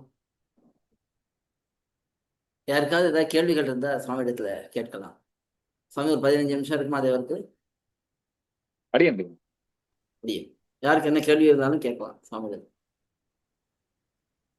சுவாமி தண்டன் சேர்த்துக்கிறேன் சுவாமி. தக்காளி இல்லாத நான் முந்தி எலுமிச்சை ரசம் பண்ணிட்டு இருந்தோம் சுவாமி. தக்காளிக்கு பதிலா இந்த பாரண அன்னைக்கு நம்ம உபயோகப்படுத்துவோமே பண்ணுவோமே மிளகு சாத்தம் அது. அதுல நாம எலுமிச்சை சேர்த்துக்கிறோம். அது மாதிரி பண்ணலாம். வெறும் புளி தண்ணி விட்டு கூட சில நாள் பெரியவர்கள் சாத்தம் அது பண்ணி சாப்பிட்டுருக்கோம். அது மாதிரி கூட பண்ணலாம். பின்ன தக்காளி ஒரு ரொம்ப 15-16 நூற்றாண்டுக்கு பிற்பாடுதான் நம்முடைய தேசத்துல அறிமுகமாச்சுங்கிறாங்க. காஃபி நீங்க தக்காளி வரைக்கும் போக வேண்டாம். காத்தால எழுந்த உடனேவே நம்முடைய ஆச்சாரம்ங்கிறது எத்தனை கெட்டு போயிருக்கு அப்படின்னா, காஃபின்னு ஒண்ணு சாப்பிடுறோம் பாருங்க. அரியன் சாப்பிடுறது இல்ல, சாப்பிட்டுருக்கேன் விட்டாச்சு. காஃபி சாப்பிடுறோம். உங்களுக்கு தெரியுமான்னு தெரியல, காஃபி ஒரு காலத்துல முஸ்லீம்கள் மட்டுமே பருகி வந்த ஒரு பானம். அது அத கிறிஸ்துவ சட்டங்கள் என்ன கேட்டுக்கோங்க, கிறிஸ்துவ சட்டங்கள் எல்லாம் காஃபி சாப்பிட்டா அவன் கிறிஸ்துவனே கிடையாதுன்னு சட்டம் போட்டிருந்தாங்க. காஃபி அது இஸ்லாமிய பானம் அப்படின்னு அதற்கு ஒரு முத்திரை குத்தி அதை சாப்பிட்டா கிறிஸ்துவனே கிடையாதுன்னு சட்டம் இருந்ததெல்லாம் உண்டு. அது நம்ம தேசத்துக்கு வெள்ளையர்கள் வந்தா, அவர்கள் வரப்போ அதை கொண்டு வந்தா, என்ன இருந்தாலும் வெள்ளையர்களை பார்த்தா ஒரு பிரமிப்பு. என்னவாப்பா எப்படி இருக்கா பாத்தியா அப்படின்ற மாதிரி, அவன் வசதியானவான்றா போல ஒரு ஒரு பிரமிப்பு நமக்கு ஏற்பட்டு விட்டது. அது அவர்களுடைய நிறம் காரணமாக கூட இருக்கலாம். அவ சாப்பிட்டா அது வசதியா இருக்கும்னு வேற ஒரு நம்பிக்கை இங்க வேரூன்றி போச்சு. அவன் சாப்பிடுறான் அதனால அது வசதியானதாக இருக்குங்கிற போல. அந்த மாதிரி தான் இங்க காப்பிங்கிறது ஊடுருவியது. அது காப்பி அப்படி ஊடுருவியது கூட பெரிய கொடுமை கிடையாது. அதுக்கு துவயம்னு பேர் வச்சா பாருங்க, அது ரொம்ப பெரிய கொடுமை. அதற்கு ஒரு வசதியான ஒரு பேரை வச்சு நம்ம அதை ரொம்ப சீரியஸா தெரிஞ்ச துவயம்னே அதுக்கு பேருன்னு நினைச்சுட்டு இருக்கிற ஸ்ரீ வைஷ்ணவ எத்தனை பேர் தெரியுமா உங்களுக்கு? முடியும். நம்ம கேட்கறது சுவாமி துவயமாலாமா அப்படின்னு ரொம்ப அவ என்ன நினைச்சுப்பான்னா ரொம்ப பரிபாஷையில ரொம்ப பரிபக்குவமா பக்குவத்தோட அவ பேசுறதாவே நினைச்சுட்டு அவ பேசுறா. நாம சொல்ல ஐயோ இதுக்கு பேர் துவயம்ங்கிறதுலாம் இது பேர் கிடையாது. துவயம்ங்கிறது எத்தனை வசதியான ஒரு விஷயம் அது. அதை போய் கொண்டு போய் காவிக்கு போய் அவ ரொம்ப சீரியஸா காப்பினாலே அதுக்கு துவயம்னு ஒரு பேர் கண்டிப்பா உண்டு அப்படின்னு அது சம்ஸ்கிருத இலக்கணப்படியே அதுக்கு காபி அப்படின்னே பேர் போல் துவயம்னே பேர் போல் இருக்கு அதுக்கு அப்படின்னே நினைச்சுட்டு இருக்காவ. அதெல்லாம் ரொம்ப தப்பான ஒரு விஷயம். அதனால நீங்க தக்காளிக்கு போயிட்டுங்க கார்த்தால எழுந்து கொள்ளும் போதே நம்முடைய ஆச்சாரம். இன்னொன்னு அடியர் முக்கியமா சொல்லணும். இதுல தக்காளியை பத்தி எல்லாம் பேசணும், பீட்ரூட் எல்லாம் பேசணும். இன்னைக்கு எவ்வளவு அடல்ட்ரேஷனு, எவ்வளவு ஒன்னொன்னுத்திலையும் கலப்படம்ங்கிறது எத்தனை இருக்கு. நமக்கு கிடைக்கக்கூடிய அன்னமே முதல்ல அது சுத்தமானதா இருக்கிறதா, பிளாஸ்டிக் அரிசி எல்லாம் சொல்ற அளவுக்கு காலம் எங்கேயோ போயிட்டு இருக்கு. என்ன சாப்பிடுறோங்கிறதே தெரியல. குறைஞ்சபட்சம் சாப்பிட தகுந்த ஆகாரங்களை அதை பகவானுக்கு அதை நைவேத்தியம் பண்ணி அவருக்கு கண்டருளை பண்ணிட்டு அதை சாப்பிடுறது ஒண்ணுதான் நம்மளால செய்ய முடியும். அதுக்கு மேல நம்மளால ஒன்றும் செய்ய முடியாது. இப்ப நேத்து உங்களை பயமுறுத்துறதுக்கு சொல்லல, நேத்துக்கு தான் ஒரு காணொலி பார்த்தேன். வடதேசத்துல ஒரு பெரிய ஒரு சுவாமி இருக்கார், ராமானந்த சம்பிரதாயத்தை சேர்ந்தவர். நல்லா பேசுவார், உபன்யாசங்கள்லாம் ரொம்ப நல்லா பண்ணுவார். அவர் ஒரு உபன்யாசத்துல சொல்றார் 2030-32க்குள்ள 3ஆம் உலக போருங்கிறது வரும், கண்டிப்பா நடக்கும். 3ஆம் உலக போர் நடந்ததுன்னா இன்னைக்கு 750-800 கோடி இருக்கிற இந்த மக்கள் தொகை 65-70 கோடியாக சுருங்குங்கிறவர். அவர் அதை சொல்லிட்டு அவர் சொல்லவே சொல்றார், கேட்கிறாரு, சொல்றேன் நான் இருப்பேனா, கேட்கிறேன் நீங்க இருப்பீங்களா, ஒன்னும் தெரியாதுன்னு வேற ஒரு கருத்து அவர் சொல்றார். அந்த மாதிரி சுருங்கும். இந்த நிலைமை ஏன் வந்ததுன்னா நம்முடைய ஆச்சார விசாரங்கள் எல்லாம் கெட்டு போனதுனாலதான் வந்திருக்கு அப்படின்னு சொல்லிட்டு அவர் முடிவுல ரொம்ப அழகா ஒரே ஒரு விஷயம் மட்டும் சொன்னார். என்ன சொன்னார்னா, இப்போ பாரத தேசத்துல மட்டும் 64 கோடி இல்ல, உலகம் முழுக்கவே. அப்போ இது ஒருவேளை நடக்குமா நடக்காதான்னு தெரியாது, நடக்கிறதுன்னு வைத்துக் கொள்ளுங்களேன். அப்ப என்ன அர்த்தமாறுது? நாம இயற்கையை எத்தனை சுரண்டினோமோ, இயற்கையை எத்தனை படுத்தினோமோ என்ன படுத்தி கொண்டிருக்கிறோமோ, அதற்கு ஒரு வடிகால தன்னைத்தானே சீர்திருத்திக் கொள்வதற்கு, தன்னை செப்பனிட்டுக் கொள்வதற்கு இயற்கை ஒரு முயற்சியை எடுக்கிறதுன்னு தான் அர்த்தம். அப்படித்தான் அதை புரிந்து கொள்ள வேண்டும். பாருங்க, மொத்தமே உலகம் முழுக்கவே 65-70 கோடி பேர் தான் இருப்பான்னு சொன்னா அது நினைச்சு பார்க்க சந்தோஷமா தான் இருக்கு. உலகம் நன்னா இருக்கும் தான் அர்த்தம். இப்போ உலகம் நன்னா இருக்கும்ங்கிறது அர்த்தம். நாம இருப்போமா இல்லையாங்கிற விசாரம் அடுத்தது. உலகம் நன்னா இருக்கும். அந்த 65 கோடியில நான் ஒருத்தனா இருக்கணும்னு வேணா பிரார்த்தனை பண்ணிக்கலாம். என் குடும்பம் ஒன்னா இருக்கணும், நான் ஒன்னா இருக்கணும், என்னை சேர்ந்தவா ஒன்னா இருக்கணும், அப்படி வேணும்னா நம்ம வேண்டிக்கலாமே தவிர. ஆனா அப்ப இயற்கை தன்னை சரி பண்ணி கொள்வதற்கு அது ஒரு நல்ல வாய்ப்பாகத்தான் அது அமையும். அதனால அவர் சொல்றார், அவர் ஆறுதலா சொன்ன விஷயம் என்னன்னா, அதுக்கப்புறம் சனாதன தர்மம் அது பட்டொளி வீசி பறக்கும். சனாதன தர்மத்தினுடைய கொடி சனாதனம் தான் எங்கும் இருக்கும்ங்கிறார் அவர். அந்த மாதிரி ஒரு வார்த்தை சொல்றார். அப்போ உண்மையா நடக்குமா நடக்காதான்லாம் அது பகவான் ஒருத்தன் மட்டுமே அறிந்திருக்கிற விஷயம்னு வச்சுக்கோ. சர்வஜனான அவனுக்கு தான் தெரியும். சொல்ல வந்த விஷயம், நாம கொஞ்சம் பெருமாளுக்கு என்ன தோணும் அப்படின்னா, ஏதோ 1-2 மதிக்கல, இல்ல ஒரு 10-15 மதிக்கலன்னா, இப்ப நான் சொன்ன எதையுமே மதிக்காத ஒரு சமுதாயமா தானே இன்னைக்கு இருக்கிற சமுதாயம் இருக்கு. மொத்தத்தையுமே அடியோட புறந்தள்ளின ஒரு சமுதாயமாகத்தானே நாம் அத்தனை பேரும் வாழ்ந்து கொண்டிருக்கிறோம். அதனால இந்த காஃபிக்கு இத்தனை ஒரு பெரிய கதை இருக்கு பின்னாடி. அதனால பல நூற்றாண்டுகளுக்கு அப்புறம்தான் கிறிஸ்தவ மத போப் எல்லாம் இன்னும் புதுசா ஒரு சட்டம் இயற்றி, இனிமேல் நம்மவர்கள் காஃபி சாப்பிட்டால் அது குற்றமாக கருதப்பட மாட்டாது அப்படின்னு அவ சட்டம் எல்லாம் போட்டா. நம்மள சாப்பிடக்கூடாதுன்னு சட்டமும் போடல, சாப்பிடலான்னு அதை யாரும் கொண்டாடவும் இல்லை, சொல்லவும் இல்லை.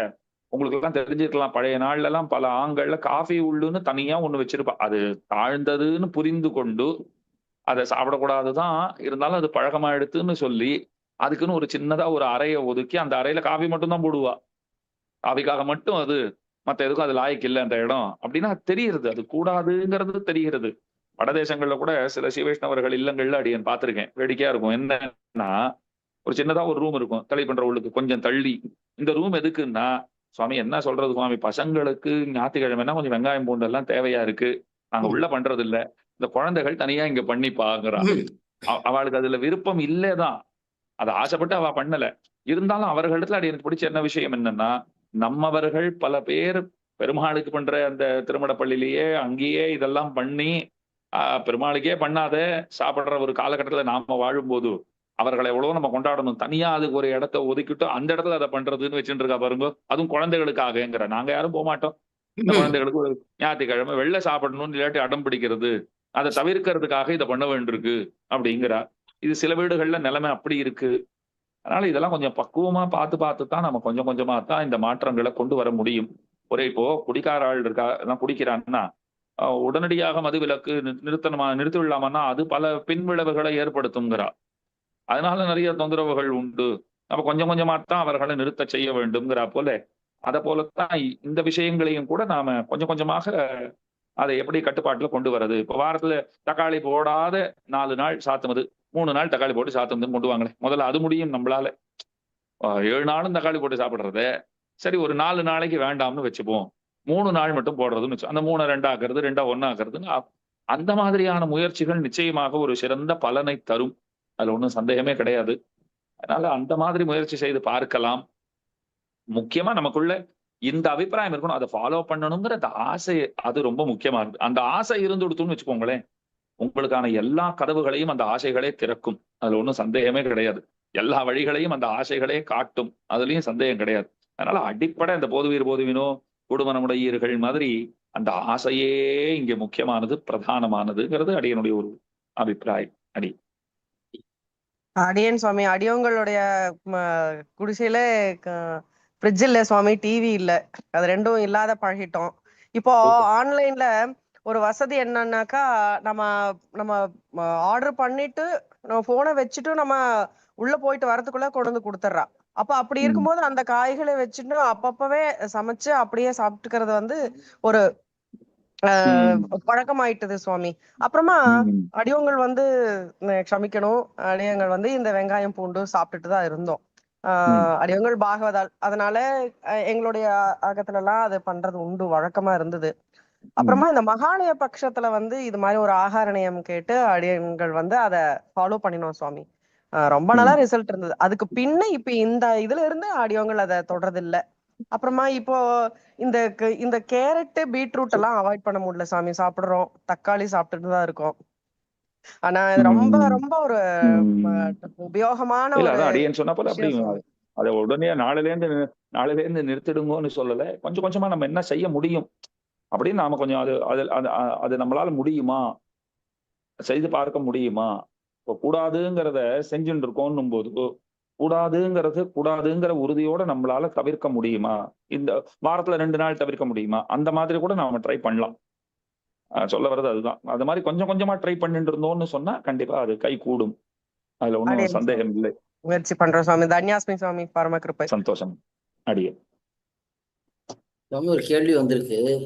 அடியே திவிதேச யாத்திரைகள்லாம் போனா எப்படி ஆகாரத்துக்கு மேனேஜ் பண்றது? ஏன்னா பெருமானே எழுந்தருளை பண்ணி போவான்னு சொல்லி கேட்டிருக்காரு. நாம தங்கி தளிக பண்ணிக்கிற சௌகரியங்கள் இருக்கிற இடங்களாக பார்த்து கொண்டு செல்வது உச்சிதம். இல்ல இன்னி தேதிக்கு அங்க யாருன்னா சீவ வைஷ்ணவாள் இருக்காளா அப்படின்னா அவர்களிடத்துல போயிட்டு அவர்களுடைய ஆசிரியத்துக்கு நாம சென்று அவர்களாலே உபசரிக்கப்படுகை, அது ஸ்லாகியமானது. அதை அப்படி பண்ணலாம். மற்றபடி அடியனை கேட்டா இப்படி சொல்லுவேன், நிறைய பழங்களை சாப்பிட்டு நாம வயிற்றை நிரப்பிக் கொள்ளுகிற ஒரு பழக்கத்தை வளர்த்து கொள்ளுதல்ங்கிறது நல்லது ரொம்பவும். ஏன்னா எங்க போனாலும் பழங்கள் உங்களுக்கு கிடைச்சிடும். அந்த பழங்களை பெருமானுக்கு அமுது செய்ய பண்ணிட்டு அதையே நாம சாப்பிட பழகினோம்னு சொன்னால் அது உடலுக்கும் எந்த தீங்கையும் விளைவிக்காது. சாப்பிட்ட ஒரு திருப்தியும் ஏற்படுவதற்கு வாய்ப்பு இருக்கு. ரொம்ப சாட்டா போல இல்லைன்னாலும் தாங்கிக் கொள்கிற சக்திங்கிறது ஏற்படும் இல்லையா. ஒரு மகர்ஷியை பத்தி சொல்லுவா, அவர் மனைவியோட எங்கேயோ போயிட்டே இருந்தார். எங்கேயோ நெடுந்தூர பயணம், கண்ணெல்லாம் இருண்டு வருது, பசி மயக்கம் தாகம் ஒண்ணுமே முடியல. இப்ப சாப்பிடலன்னா பிராணன் போயிடுங்கிற நிலைமை.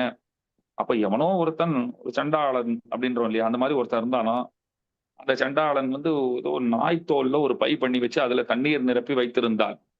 ஒரு மனைவியை பார்த்து சொன்னாரு, அங்க பாரு அவன் தீர்த்தம் வச்சுருக்கான் போல் இருக்கு, அதை போய் சாப்பிடலான்னு 2 பேரும் போய் அதை சாப்பிட்டாலும் மனைவிக்கு ஆச்சரியமா, நெருப்பு அலம்பர ஆச்சாரம் எங்க ஆத்துக்காரர் இன்னைக்கு என்ன இப்படி ஆயிட்டாரே அப்படின்னா, ஒரு ஒன்றும் சொல்லல, சாப்பிடு உனக்கும் தாகம் தானே, சாப்பிடு அப்படின்னு 2 பேரும் சாப்பிட்டுட்டு அப்பாடா அப்படின்னு சொல்லிட்டு இன்னும் திரும்பவும் நடந்து போனா, இப்ப அந்த மனைவி சொன்னாலாம், எதற்கு அங்க ஏதோ உணவகம் மாதிரி தெரியறது, அங்க போய் சாப்பிடலாமான்னு கேட்டாளாம்.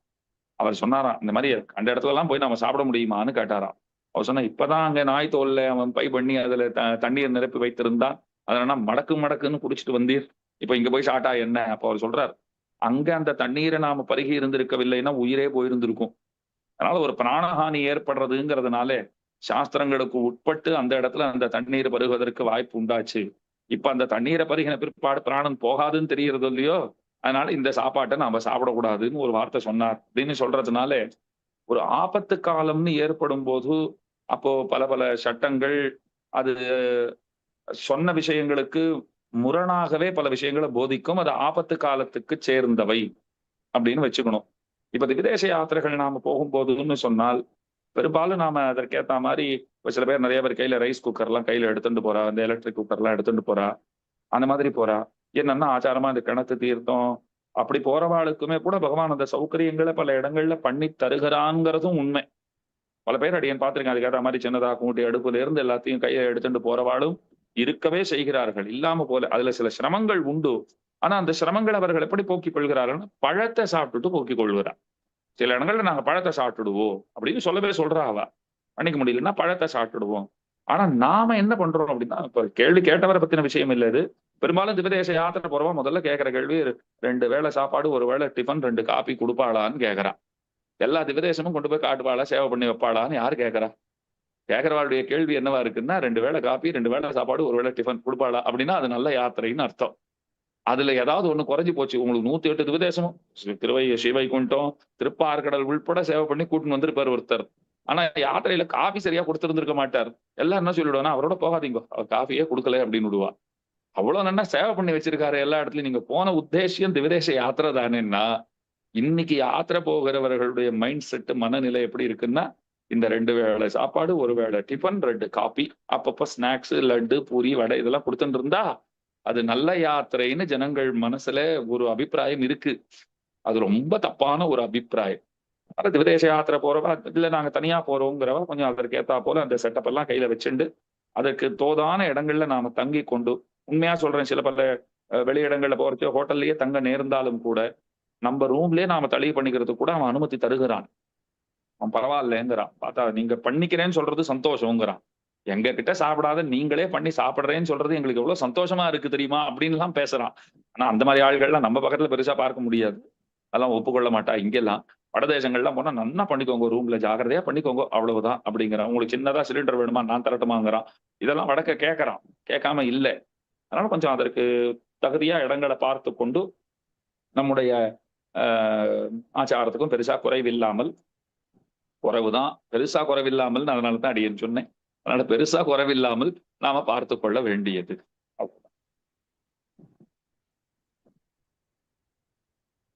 அடியவங்கள் துவாரகா யாத்திரை வந்த போது சுவாமி ஆச்சரியமா சத்கரிச்சு ஒண்ணும் இல்ல சுவாமி. அது தேவர் சொன்னதுதான். ஆசை இருந்ததுன்னா பெருமாளே அதுக்கு ஏத்த சௌகரியம் சுவாமிகள் போல போல்வார்கள் மூலமா பண்ணி கொடுக்கிறார்.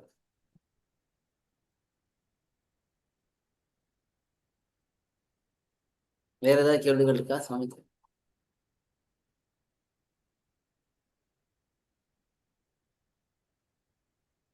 அடியேன் சுவாமி ஸ்ரீமதே ராமானுஜாய நமக. சுவாமி திருடி சேச்சுக்கிற சுவாமி.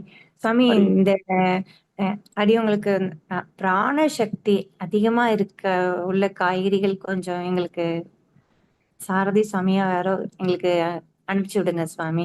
அப்புறம் சுவாமி இந்த பனைமரம் சம்பந்தப்பட்டதுல பணம் அந்த கருப்பட்டியுமே எடுத்துக்க கூடாதா சுவாமி? கூடாதுதான். ஆனா அதை பாருங்க, இன்னைக்கு நிறைய பேர் பூண்டு மாத்திரை கொண்டு சாப்பிட வேண்டியிருக்கு நிறைய பேருக்கு. என்ன எத்தனையோ மாத்திரைகள் அது வெஜிடேரியன் இல்லாத மாத்திரைகளா இருக்கு. அதையும் எடுத்துக்கொள்ள வேண்டிய ஒரு சூழ்நிலை நிலவுகிறது. அதனால வேற வழி இல்லைங்கிறது போது அதெல்லாம் எடுத்துக்கலாம். நீங்க கருப்பட்டிக்கு பதிலா பனை வெல்லமும் கூடாது, அதான் கருப்பட்டின்றீங்க இல்லையா. சர்க்கரையே கூடாதுதான் சொல்ல போனா. வெல்லம் தான் எடுத்துப்பா பழைய நாள்கள்ல. உங்களுக்கு அதுதான் சொல்றேனே, ஆகார நியமம்ங்கிறது இருக்கு பாருங்க, ரொம்ப ஆபத்தான ஒரு சப்ஜெக்ட். ஏன்னு நான் சொல்றேன். தோரம்பருப்பு கூடாது, அதே போல முந்திரி பருப்பு கூடாது. இன்னைக்கும் பல விதேச ஸ்ரீரங்கத்துல முந்திரி பருப்பு கிடையாதுன்னு நினைக்கிறேன். இப்பவும் பெரிய பெருமாள் சன்னதியில பெரிய கோயில்ல இன்னைக்கும் முந்திரி பருப்பு கிடையாது. ஆனா இங்கெல்லாம் முந்திரி பருப்பு வந்துடுத்து பழக்கத்துல. அதே போல தோரம்பருப்பு கிடையாது. ஆனா தோரம்பருப்பு இல்லாத என்ன இருக்கு சொல்லுங்க. அதனால அதுதான் இப்போ கத்தரிக்காய் அடியோட எந்த கத்தரிக்காயும் கூடாதுன்னு சில சாஸ்திரங்கள்லாம் சொல்றது. ஆனா அவ்விடங்கள்ல அந்த வெண்கத்தாரியத்தான் கொள்ளணும் அப்படின்னு ஒரு அபிப்பிராயம் வச்சுட்டு இருக்கா. எல்லா கத்திரிக்காயையும் சொல்லல, அந்த வெண்மை நிறமுள்ள கத்தரி அதை தான் கத்தரிக்கணும், அதை தான் அங்க வெட்டணும். அந்த கத்தரிக்கணும்னது கத்தரியே கத்தரிக்கணும்னா அதை தான் வெட்டணும். எல்லா கத்திரிக்காயையும் சொல்லலைன்னு ஒரு கருத்து இருக்கு. பீன்ஸ் எல்லாம் நம்ம ஆங்கள்ல பல யுகம் ஆயிடுதுன்னு வச்சுக்கோங்க. அது பல இடங்கள்ல சன்னதிகள்லயே ததியாராதனங்கள்ல கூட அது இடம் பெற்று விட்டது, தக்காளி பீன்ஸ் இதெல்லாம். அதனால பார்த்துக்கோங்க, அது எடுத்துக்கொண்டே தீரணுமான்னு ஒரு கேள்வி உங்களையே கேட்டுக்கோங்க. அதுக்கப்புறம் அது முடிவு பண்ணிக்கலாம், எடுத்துக்கிறதா வேண்டாமான்னு. அடியேன் சுவாமி பாக்கியம். அதுதான் சுவாமி, அந்த வெள்ளை சர்க்கரை சுகரை எடுத்துக்காத பட்சத்துக்காக தான் இந்த நாட்டு சர்க்கரையும் கருப்பட்டியும்னு எடுக்கிற மாதிரி இருந்தது. சரி, பனை மரத்து சம்பந்தப்பட்டதுமே எடுக்க கூடாது அப்படின்னு சொன்னதுனாலதான் அப்ப கருப்பட்டியும் கூட அதுல இந்த தர்பூசணி பழம் எல்லாம் சாப்பிடக்கூடாது. ஆனா திருநாராயணபுரத்துல பெருமாளுக்கு அம்சம் பண்ணுவா. ஞான மண்டபம் இத்தனை ஆச்சார விசாரங்களுக்கு இடம் இருக்கிற இடம் தேசாச்சாரம். அங்க அந்த இடத்துல அது பெருமாளுக்கு ஒரு சமயம் போயிருக்குச்சு, அர்ச்சக சுவாமி இருந்தாருன்னு கையில பழம் கொடுத்தாருன்னா அது பெருமாளுக்கு தான் அமுது செய்தாருன்னாரு. ஆச்சரியமா இருந்தது. அது மாதிரி அது தேசாச்சாரம்ன்ற ஒரு இதுல சேரும், அந்தந்த தேசத்துல ஒரு ஆச்சாரம்னு வச்சுக்கோங்க. இப்போ பிருந்தாவனம் எல்லாம் போனா அங்க சிவவைஷ்ணவ திருமாளிகைகள்ல முள்ளங்கி எல்லாமே உண்டு. எதனால அப்படின்னா அங்க அங்க அதுதான் கிடைக்கும்னு ஒரு காலம் நிலவியது. வேற எதுவுமே அங்க கிடைக்காது. நம்ம சாப்பிட்ற காய்கறி எல்லாம் அங்க கிடையவே கிடையாது. வெண்டைக்காய் கூட கிடைக்காதுன்னு வச்சுக்கோங்க, இப்ப இல்ல ஒரு காலத்துல. சோ அப்ப என்னதான் பண்றதுன்னா அந்த தேசாச்சாரம், அங்க என்ன கிடைக்கிறதோ அதை அவர்கள் அதை பண்ணி பெருமாளுக்கு அமுது செய்ய பண்ணி சாப்பிடுறது அப்படின்னு ஒரு வழக்கம். எதனா சாப்பிட்டு தானே ஆகணும் அப்படிங்கிறதுனால ஏற்பட்ட ஒரு வழக்கம்னு வச்சுக்கோங்க. அதனால நமக்கு இது கண்டிப்பா தேவையா அப்படின்னு யோசனை பண்ணி நாம முடிவு எடுத்து கொள்ள வேண்டியது. அதுதான் கொஞ்சம் சிறப்பான பதிலா இருக்கும்னு நினைக்கிறேன். இப்ப சௌகரியங்கள் நிறைய வந்துடுச்சு சாமி. கிடைக்காத ஆல்டர்னேட்டிவ் பதார்த்தங்கள்லாம் கிடைக்கிறது. இப்போ வெல்லமே பொடி பண்ணி கிடைக்கிறது நிறைய இடங்கள்ல. ஆமா ஆமா, நாட்டு சக்கரை நல்லாவே சௌகரியமா இருக்கு. எல்லாத்துலயும் ஒரு கேள்வி என்ன வருதுன்னா, அது நிஜமாவே நல்ல வெல்லம் தானா, நிஜமாவே நல்ல சக்கரை தானா, இதுதான் எதுவுமே ரொம்ப எல்லாத்துலயும் டேஸ்டா இருந்தாலும் நமக்கு சந்தேகமா இருக்கு. அது ஒண்ணு எல்லாத்துலயும் போலி தான் அதிகமா இருக்கு. ஏன்னா ஆனா அதற்கு அந்த மக்கள் தொகை தான் முக்கியமான ஒரு காரணம். இத்தனை பெரிய மக்கள் தொகைன்னா இந்த மாதிரியான இடர்பாடுகள்லாம் வரத்தான் செய்யும். ஒன்றும் செய்ய முடியாது, ஏன்னா தேவை அதிகமா இருக்கு எல்லாமே. பனை மரத்து பொருள்கள் முடிஞ்ச வரைக்கும் தவிர்க்கலாம். அது சாப்பிடக்கூடாதுன்னு ஸ்பஷ்டமா சொல்றதுனால அவசியம் இல்லாதவர்கள் அதெல்லாம் எடுத்துக்க வேண்டாம். எல்லாத்துக்குமே அதுதான் சுவாமி சொன்னது போல அந்த சூழ்நிலைகள்ல தவிர்க்க முடியாது. இப்ப ஆபத்து, உயிருக்கே ஆபத்துன்னா சரி ஏதோ ஒண்ணு டாக்டர் கண்டிப்பா இந்த மருந்து சாப்பிட்டு தான் ஆகணும்னு சொன்னா என்ன செய்ய முடியும்? அது பூண்டு மாத்திரையும் தெரிஞ்சாலும் சாப்பிட்டு தான் வேண்டியிருக்கு. அதுக்கு என்ன ஆல்டர்னேட்டிவ் இருந்திருக்கா நமக்கு? அந்த அது இல்ல சுவாமி, அது வாஸ்தவம். அந்த நிலைமையை எல்லாரும் அடைஞ்சிட முடியறது இல்ல. அதுதான் இன்னொன்னு, சில பேர் எல்லாம் தனக்கு வந்தாலும் தெரியும், உபதேசத்துக்கு நல்லா இருக்கும். ஆமா, இல்ல ஆஸ்பத்திரியில இருந்து எல்லாத்தையும் பிடிங்கி போட்டு வந்துட்டு ராத்திரி படுத்துட்டு காத்தால எழுந்துக்கலன்ற மனிதர்கள்லாம் இருந்தா இவன் நாம அதனால இதெல்லாம் விட்டுட்டு நீங்க அப்படியே அதே மாதிரி படுத்துட்டு காத்தால எழுந்துக்க மாட்டீங்கன்னா அதுவே பகீர்னு இருக்கும் எல்லாருக்கும். அதுக்கு எத்தனை பேர் தயாரா இருக்கா அதுக்கு? அதனால அனிவாரியமாக சில இடங்கள்ல அந்த மாதிரியான மருந்துகள்லாம் எடுத்துக்கொள்ள வேண்டியிருக்குன்னா அதுக்கு ஆல்டர்னேட்டிவ் என்னன்னு பார்ப்பது நலம். வேற வழி இல்லைன்னு எடுத்துட்டா அது பெரிய குற்றமாக அது கருதப்படாது சாதாரணமா. ஏன்னா வேற ஆப்ஷனே இல்லை அப்படின்னும் போது அந்த பிழையை பகவான் பொறுக்கிறான். அதான் ஆபத்து காலம்னு சொன்ன இதுல சேரும் அதெல்லாம். அவ்வளவுதான். வேற ஏதாவது கேள்விகள் இருக்கா?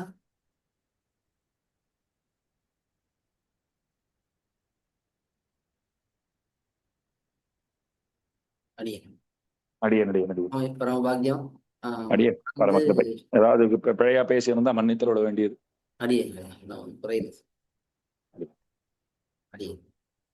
ஸ்ரீமதே ராமாத்திர மகாத்மனே ஸ்ரீரங்கவாசினி பூயா நித்யஸ்ரீ நித்யமங்கலம்.